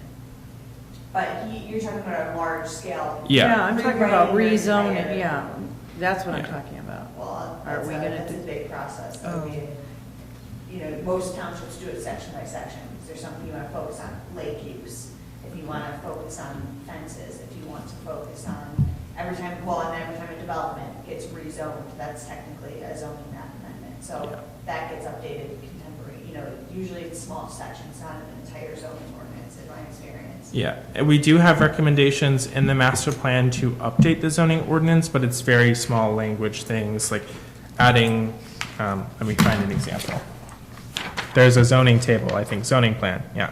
So page 69, there are 6 recommendations to update the zoning ordinance. One, I'll just pull out an example. 2, agritourism, so allow within the agricultural district agritourism opportunities, and we state the section 5.03. These activities conducted on the agricultural property help provide additional revenue stream to the property owner. According to the National Agricultural Law Center, agritourism is a form of commercial enterprise that links agricultural production and/or processing with tourism to attract visitors onto a farm. Yeah, I And so, saw that, I love that, yeah. so these kind of 6 items in zoning plan on page 69 are the recommendations in the master plan to add to the zoning ordinance. There's a strong link between the master plan and zoning ordinance. Right. One kind of directs the other. They work hand in hand, as is designed by the Michigan Planning Enabling Act and the Michigan Zoning Enabling Act.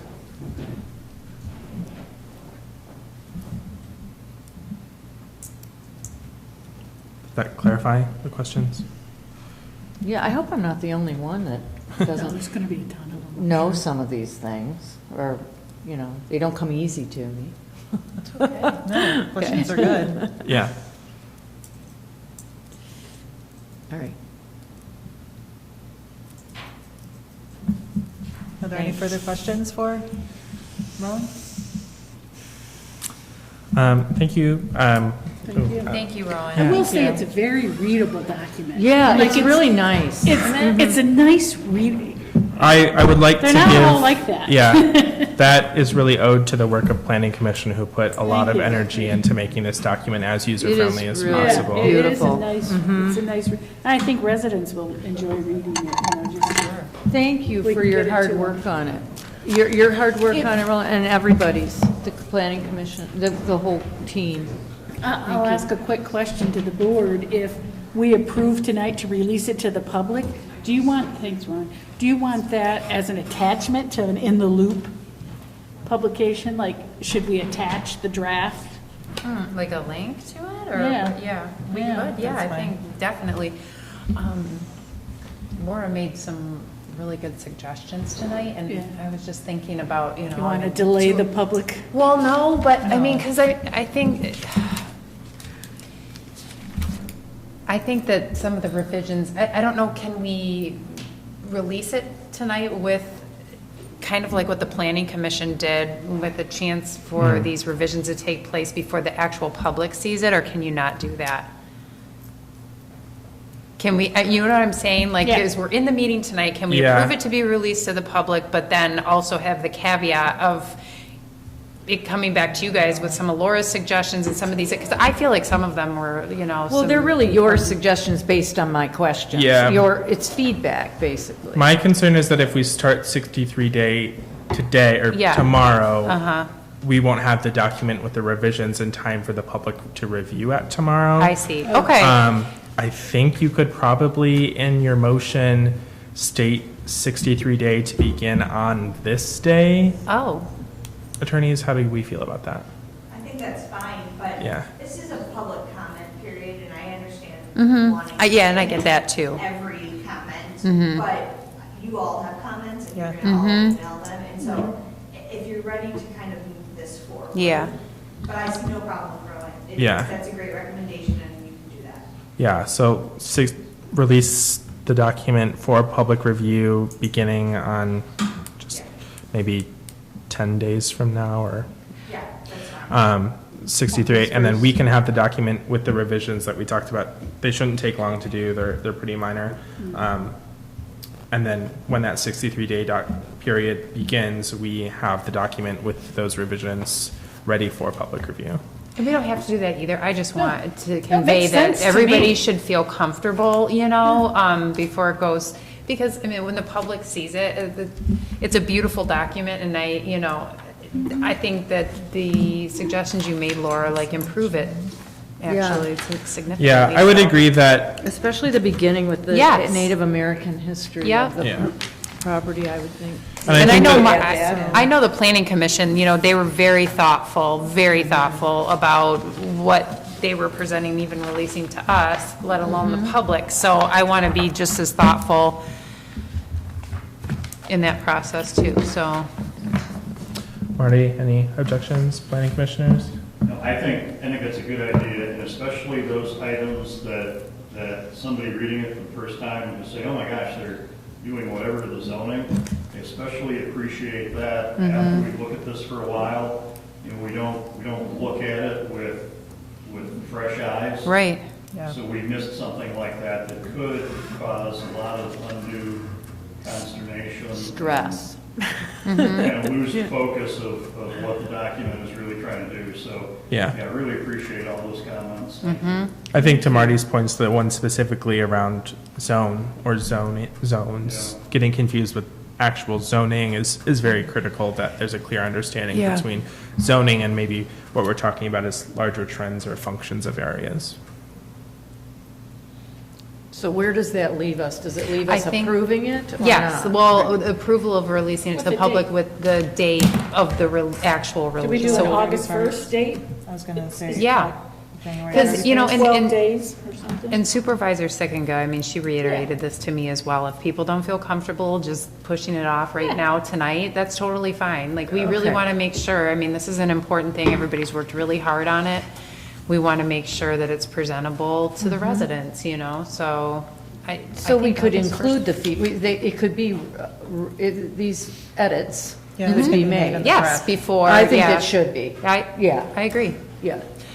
I think August 1st is a good date. Yeah. Let's just start at first of the month. Let's do it. Unless there's any, legal or procedural reason to not do that, that makes a lot of sense to me. Does that give us time to then, if we do the August 1st, is then in October, is that when we're giving it its final approval, roughly? So it's 63 days. It's from 60. August 1. It's roughly 2 months, So so. mid, About right. so to hit around our October meeting. That's right. So that Great. would work out nicely. Great. Yep. Well, the planning commission will also need Yeah, time that's, for their public hearing. Oh, yeah, So oh, that yeah. I don't, Probably Yeah, take what- us to our What was November the meeting. timeline I sent you? I think you'd said September, but this would certainly push it back Yeah. a month. So let me just pull it up. So essentially, That's a good point. after the end of 63-day public review, there needs to be a planning commission meeting, and Yeah. then you get final review. that's what Okay. I was trying to, that's It'll come exactly to what I was our trying to November calculate out. meeting. So in your presentation, you said September 19th would be the 63 if we passed it today. Correct. So if we bumped it back a week, we're talking September 26th, which would then give the planning commission time and us time for October meeting. Because the other thing is, I would hate to get this large of a document Yeah. 3 days before our October meeting and expect to give it final So it approval. might go to November for a final. So rather than doing August fine. 1st, Uh-huh. I would rather stick to like a week from today timeline if we, Oh, I mean, the only reason I say that is because I think when we get to November, and aren't we going into budget, like, it feels like that's when we did lots of extra meetings already this past year. I don't think we'll have that this year. But, no? Okay. I don't think we'll have as much. Well, Karen did Then forecast. November's fine with me. First If we- budget meeting's December, Yeah, I was Okay, going to say, she perfect. did forecast in her report, Then right? August 1st sounds great. so we'd close it down before we went into budget financials.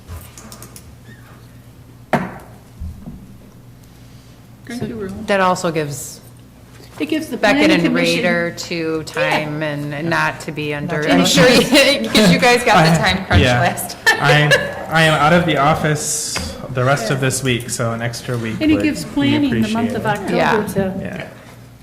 That way it's Go not through it. rushed. Yeah, Yeah, we don't want to rush. we don't want to rush. It's a beautiful document, It colorful, is. user-friendly.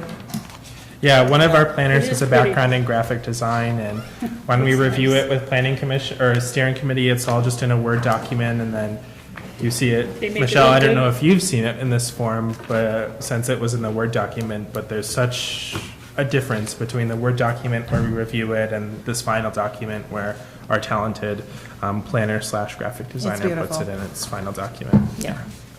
And if it's not out of order, I'd just like to state that Rome has been absolutely great to work with. Absolutely. And take all of the different considerations and combine them into something that, like you mentioned, reads as a good document. So thank you very much. It's a special skill. Yeah, Yeah. thank you, Marty. Being on the steering committee, I was going to say thank you as well as all of the members, including Marty. Really, there were times where we were discussing, arguing over one word. Yep. And it was all good. And thank you. Yes, the quality of your plan is really a testament to the care that everyone involved in this process really put into it. And you took the time with us, because there are so many Totally. new things that is important to us, land preservation, recycling, garbage.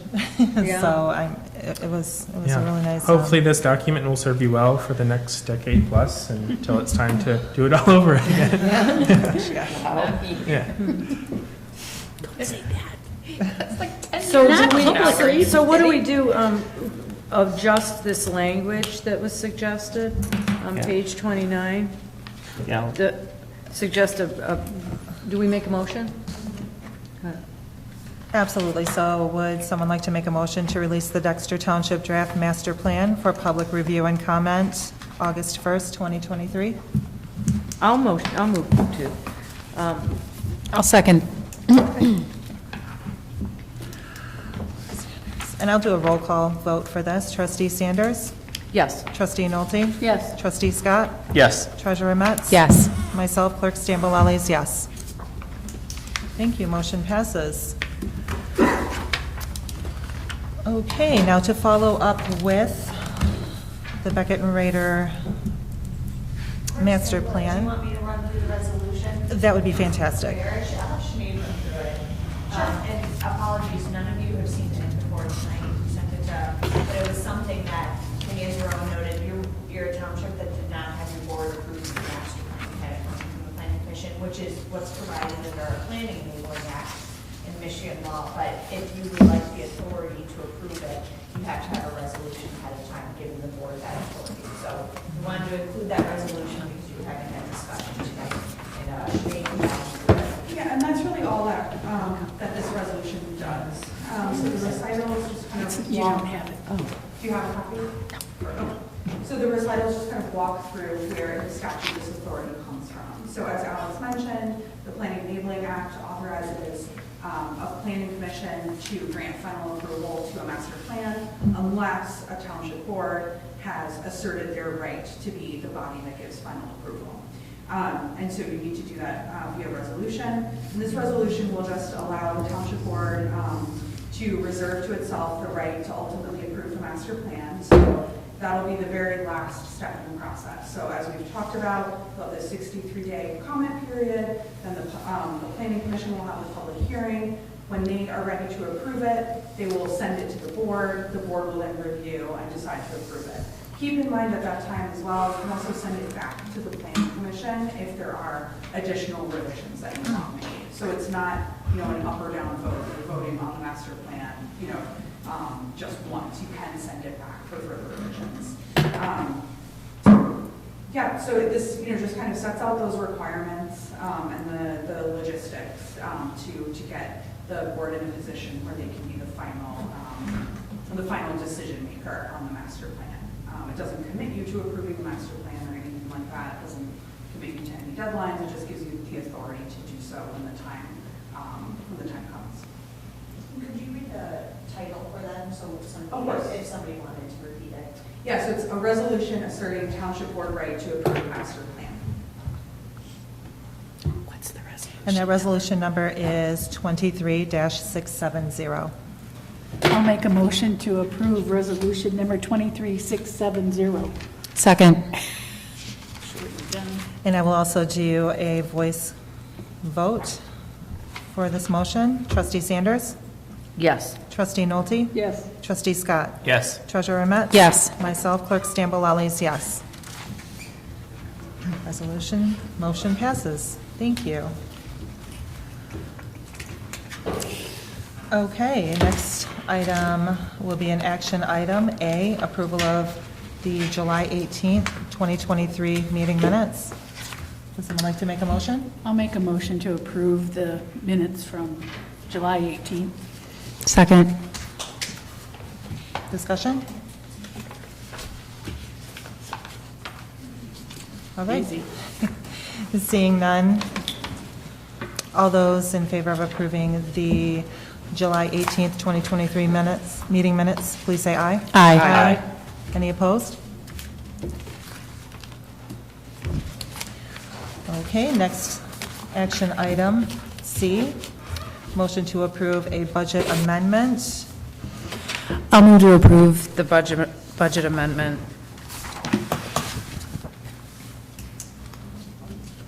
I'll second that motion. Okay, so, do you want a discussion? Discussion? Do we want to explain it at all, or do we need to explain it at all, or do we just need to pass it? I mean, I think we know, So, but I don't think the public you knows. guys do know? Well, Oh. I understand. it. I'd like to hear just a little. Oh, okay. So this is to approve a budget amendment to shift the expenses from salary benefits from our previous planner to our contractual services, which is OHM, OHM, yep. correct? Until a decision is made from the Board of Trustees if we'd like to go ahead and hire a planner, if we'd like to continue with the services provided from OHM.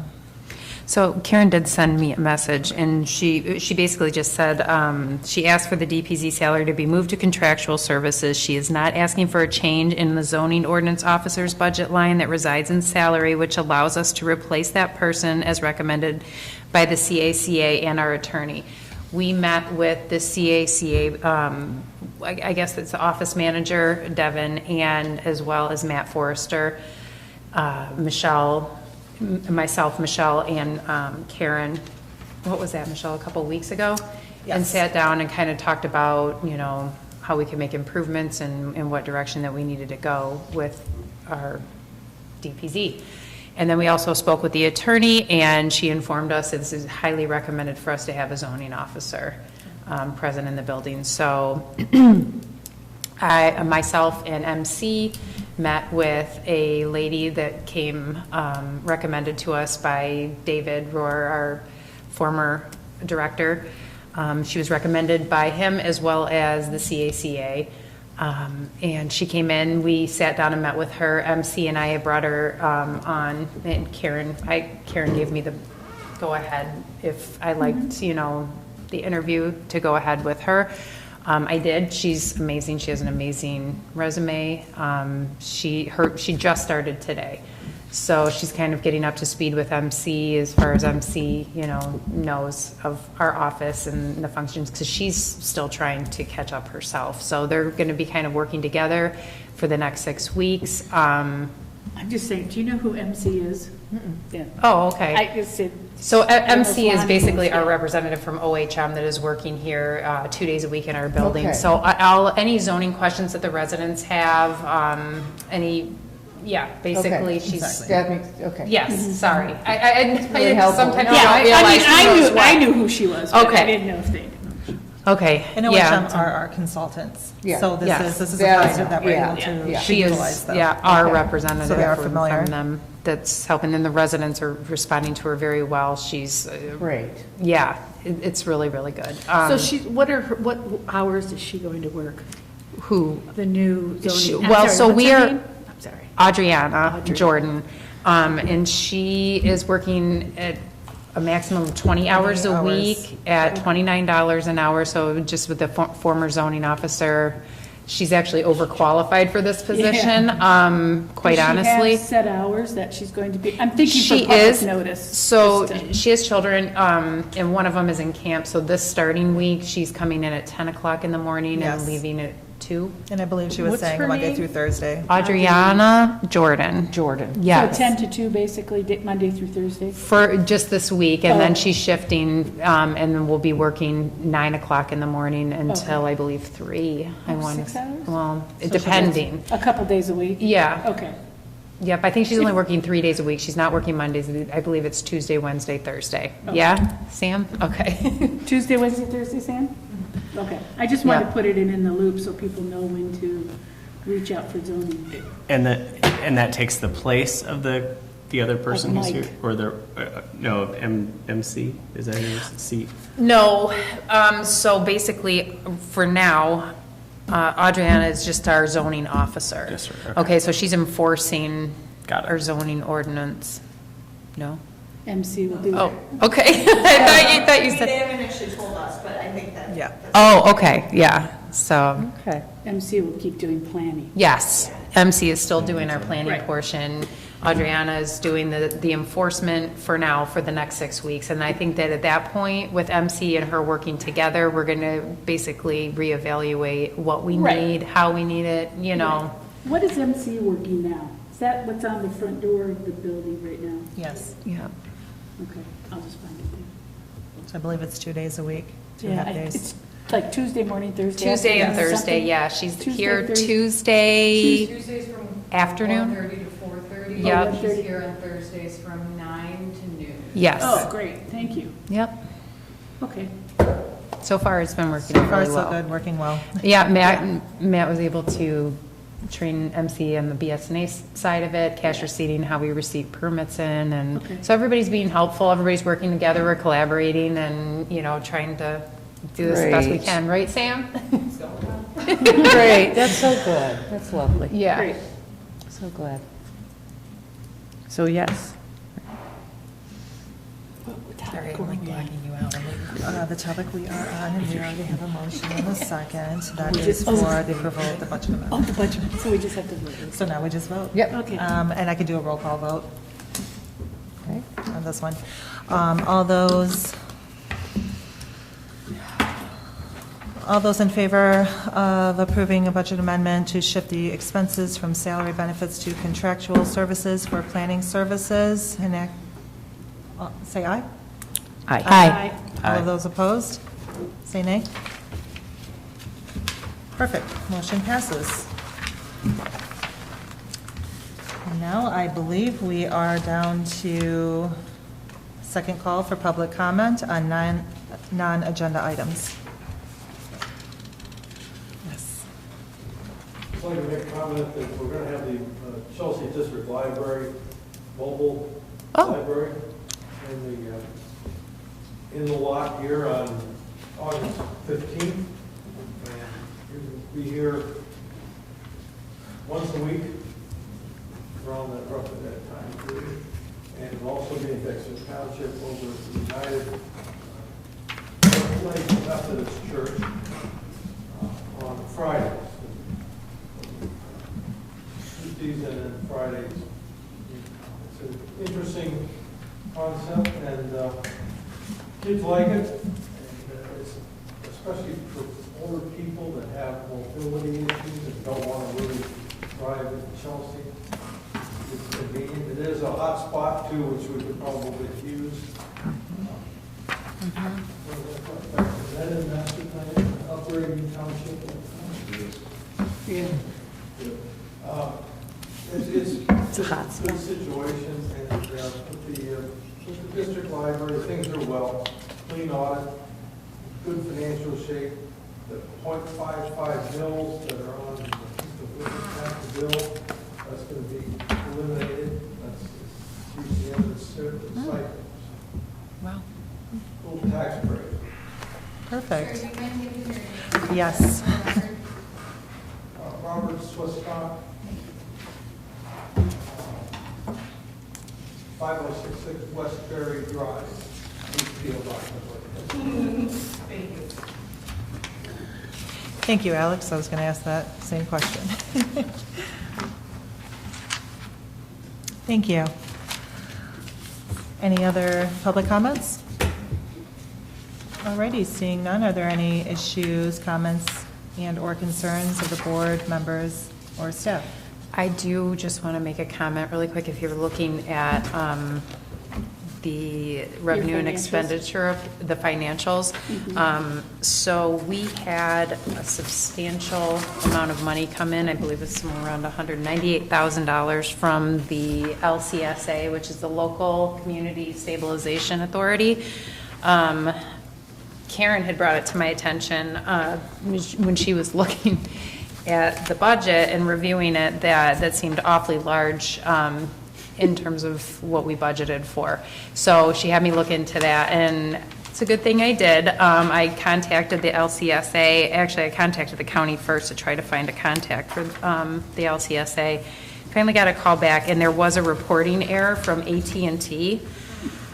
And so, yeah, it was a huge error, quite a bit. But anyway, so that's not our money. 13,000 of it, roughly around 13,000 is our money, but the other almost $200,000, not so much.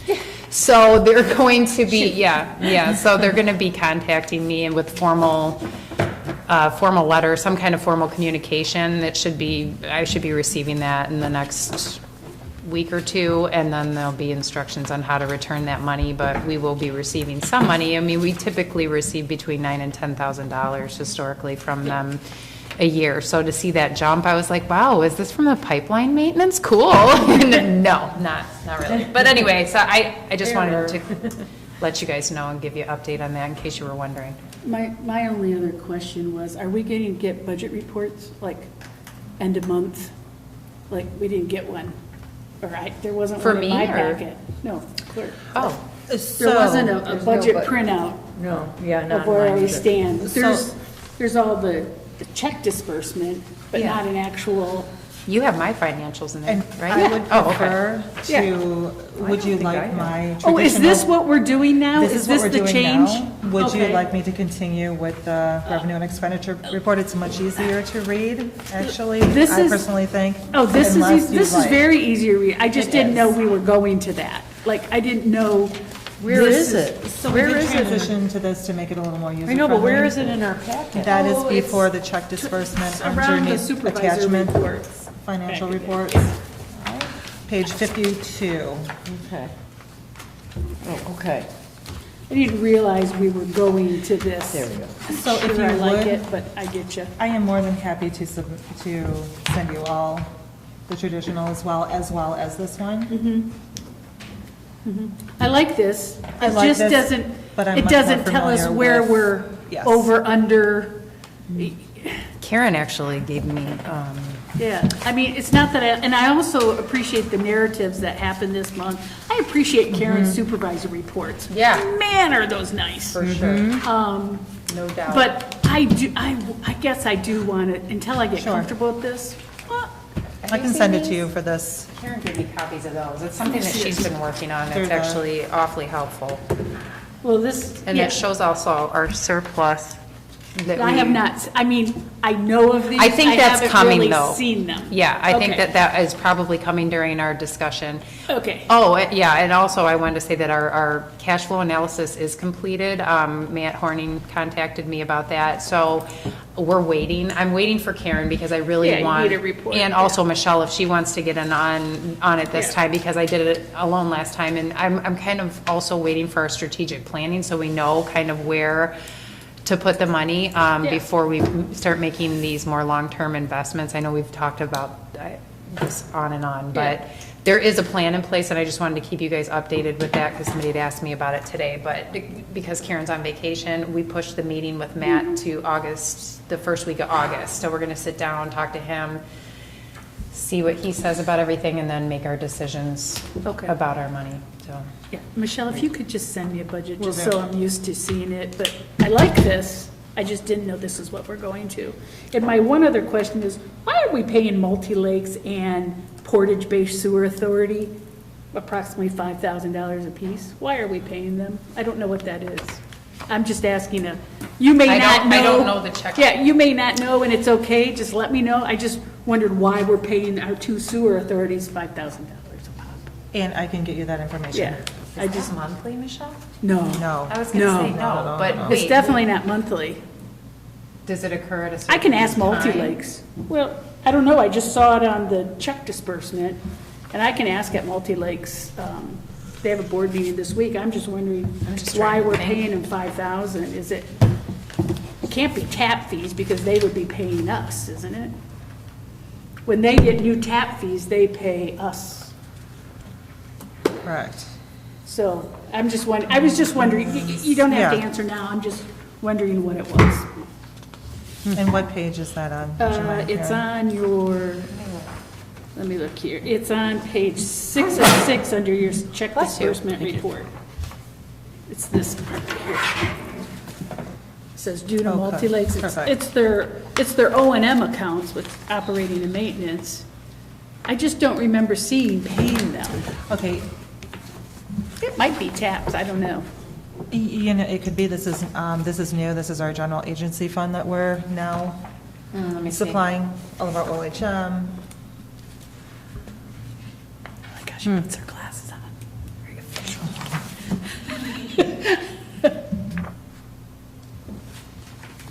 Wait, but where is Karen? What is Karen talking about? She's saying, oh, due to Multi-Lakes? Yes. Yeah, there's Multi-Lakes and Portage Lake, which is the Portage Lake Bay Sewer Authority and Multi-Lake Sewer Authority. You know what, it might be on here. Is this because of the, You can let us know later, I don't care, Okay. Yeah, let us. I'm on the Yeah, sewer I would board, and need I'm to like, look. why are we Yeah. paying them? I don't remember seeing that before, now, maybe I'm just missed it. And this is also new well, to the I mean, reporting. right now, it would be helpful if we could see the invoices. Oh, yeah, You know what I mean? no, Like, that's right what now I totally can't. agree, I just noticed it, like, this afternoon, Yeah. I went, why are we paying them $5,000? Yeah. We have so many checks. and I'll have so that much. answer Yeah, tomorrow. just- I can't, like. Totally, Yeah. I get it, totally. I will, oh, sorry. Go ahead. No, go ahead. Mine's a whole new topic. Oh, I was just gonna say, we have started the cemetery restoration project. We're cleaning headstones. Wonderful job. Yeah, no, it's not. Well, I know, but I think it's like super, I mean, and I know it's Yeah. very appreciated. And M Live is going to be doing a story on us. That's awesome. Yeah. Nice. I don't know where they found out, but they found out about it, and they're doing a story, so. I just wanted to mention Community Engagement Night, since at our next meeting, it will be very soon after, August 19th. So the master plan will be here, but also we'll have some stuff set up out in the parking lot, and we're doing an outdoor movie night. We've rented the Super Mario Brothers movie, which is a newer release, but also a movie that's only about an hour and a half, since we'll have to start kind of late. So we'll have popcorn. I believe the intent is that the board that are there, it's obviously volunteer, but anyone who comes will be serving snow cones and popcorn.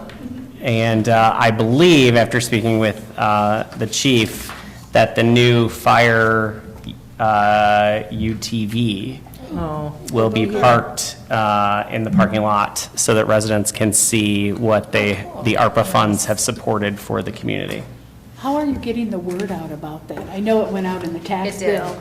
And I've left them, so when I get returned tax bills, I leave them up there and people are grabbing them. Okay. And we're talking about it when they're coming in to pay their taxes, so, yeah. What time does it start, Lonnie? It'll be 6 o'clock. We'll start the festivities, and then the movie should start right around 9, is what we're hoping.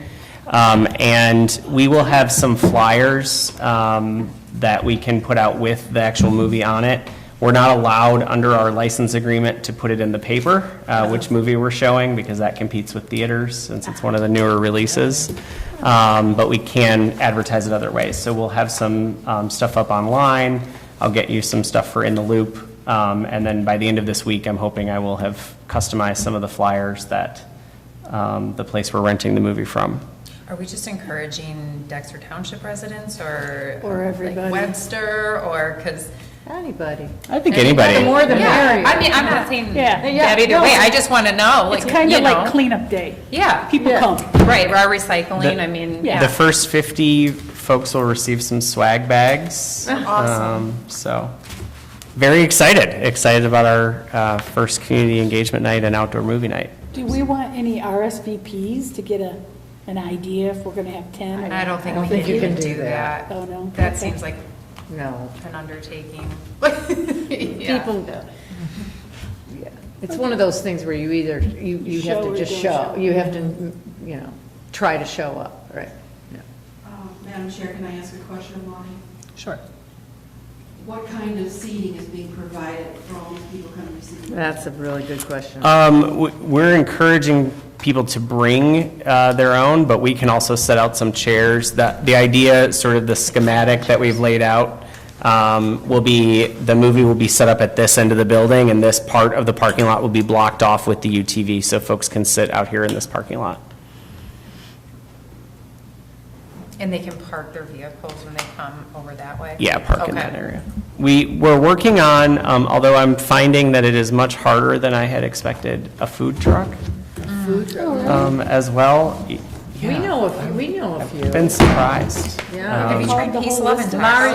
Mariachi Loco. I will welcome all serious. suggestions and reach out, because the 3 that I've reached out to are all booked. Well, that's Well, not Mariachi Loco is really good. It's our buddies. I'll tell you, the Smoke Doctor did one of our events, and it was awesome. And Pinckney, now they have a new restaurant in Howe as well. It's So not open they- yet, though, is it? They're serving I out of think their, so. they're serving out of their truck, like They have are, the actual place? Yeah, they don't Because they were have- serving breakfast, I guess, there That was on out of the Sunday. truck. I Oh, don't think they was? have the restaurant open yet. Oh, really? Oh, I Yeah. was under the impression they did. I don't think so. Well, I don't know, maybe they would be Maybe. interested. Please let me know. Barbecue's always good. Send me contact info for any Okay. food Okay, trucks. okay. I'll talk to 'Cause Romero it's- about I'll say one thing, I would not go with the cousins, the lobster cousins. It was very No. expensive and just Oh, yeah. moderate. Yes. My favorite lobster place, I don't think is, they're not super appropriate, I think, for families, based on their Probably clothing. But really, really delicious. They were also just in Pinckney. Yeah. Lonnie, one note, if you find a food truck, make sure we have enough trash cans out there. Yeah, and I believe we'll have to work with, I was talking with David about it before he left. I think we'll need some sort of permit, so we have to figure out the food truck sooner fast. rather than later to make sure that we follow our own ordinances. That's a good idea. We have a food truck ordinance? Do we? It's food. It's yeah, Oh, special. yes, and food Now, service. do you, people will have to buy their food from the food truck, right? What was that? I mean, people will have to purchase their food from the Never food done truck. Correct. For cleanup day. Yeah, Yeah, the snow cones and popcorn will be free. cool. All right. Can I just ask a question? Do we need that permit for cleanup day or anything? Because we have never done that. Depends about the scope of your event. Oh. If your event is obligated under your ordinance today. I guess we better look at I that. think David did it for you, because he mentioned to me Oh, that really? he mentioned to me that he has experience doing it for cleanup day, so. Oh, I didn't see, I didn't even I think know. he just took care of it. Oh, let's tell MC that. That makes sense.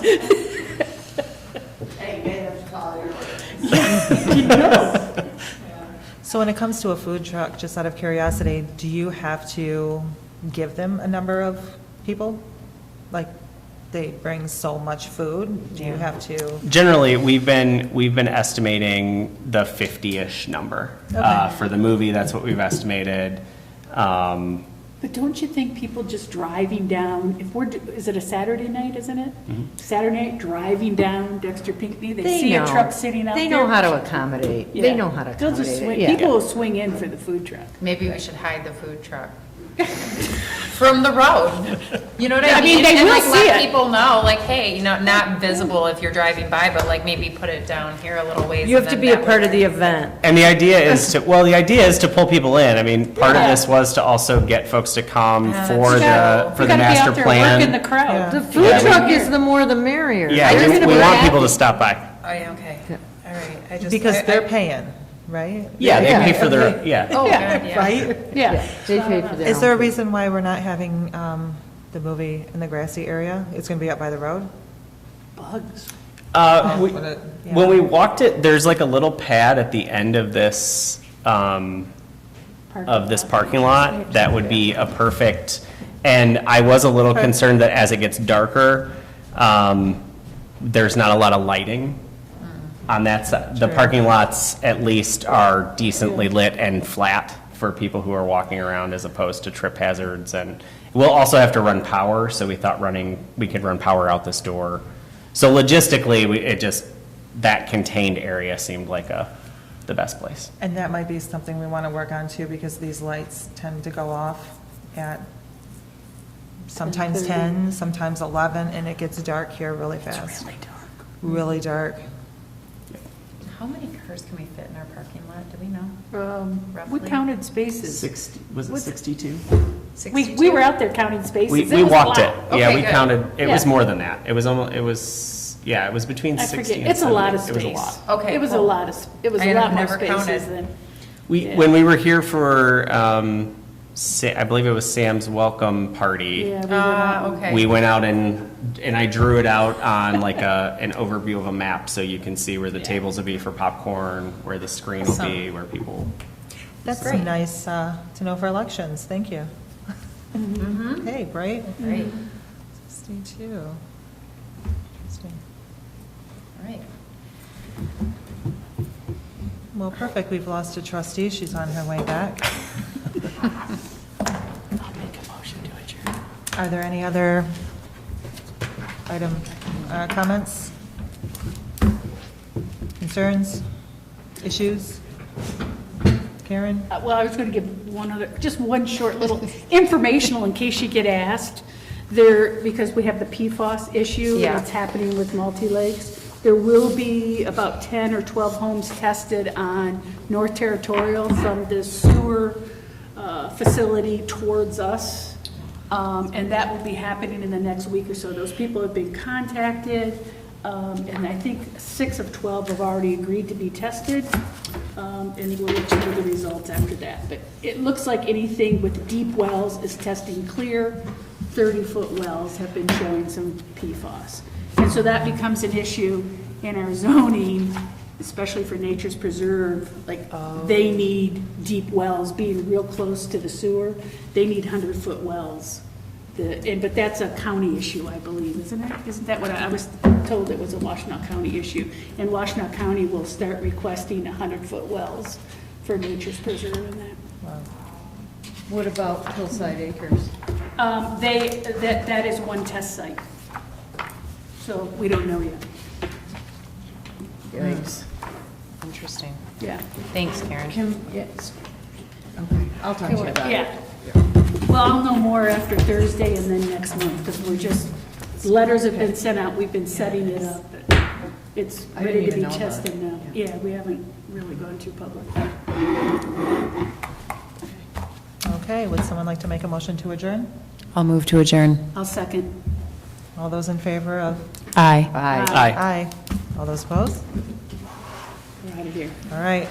Anxiety Thank you, shot. everyone. Good job. Thank you. Wrapping up and everybody's like, Like an anchor man, you know what I mean? I wasn't bad? meeting's over. We're comfortable when the meeting's over. Here we go. I'll have this information to you, and I would prefer. I just like, to know- I was just gonna segue to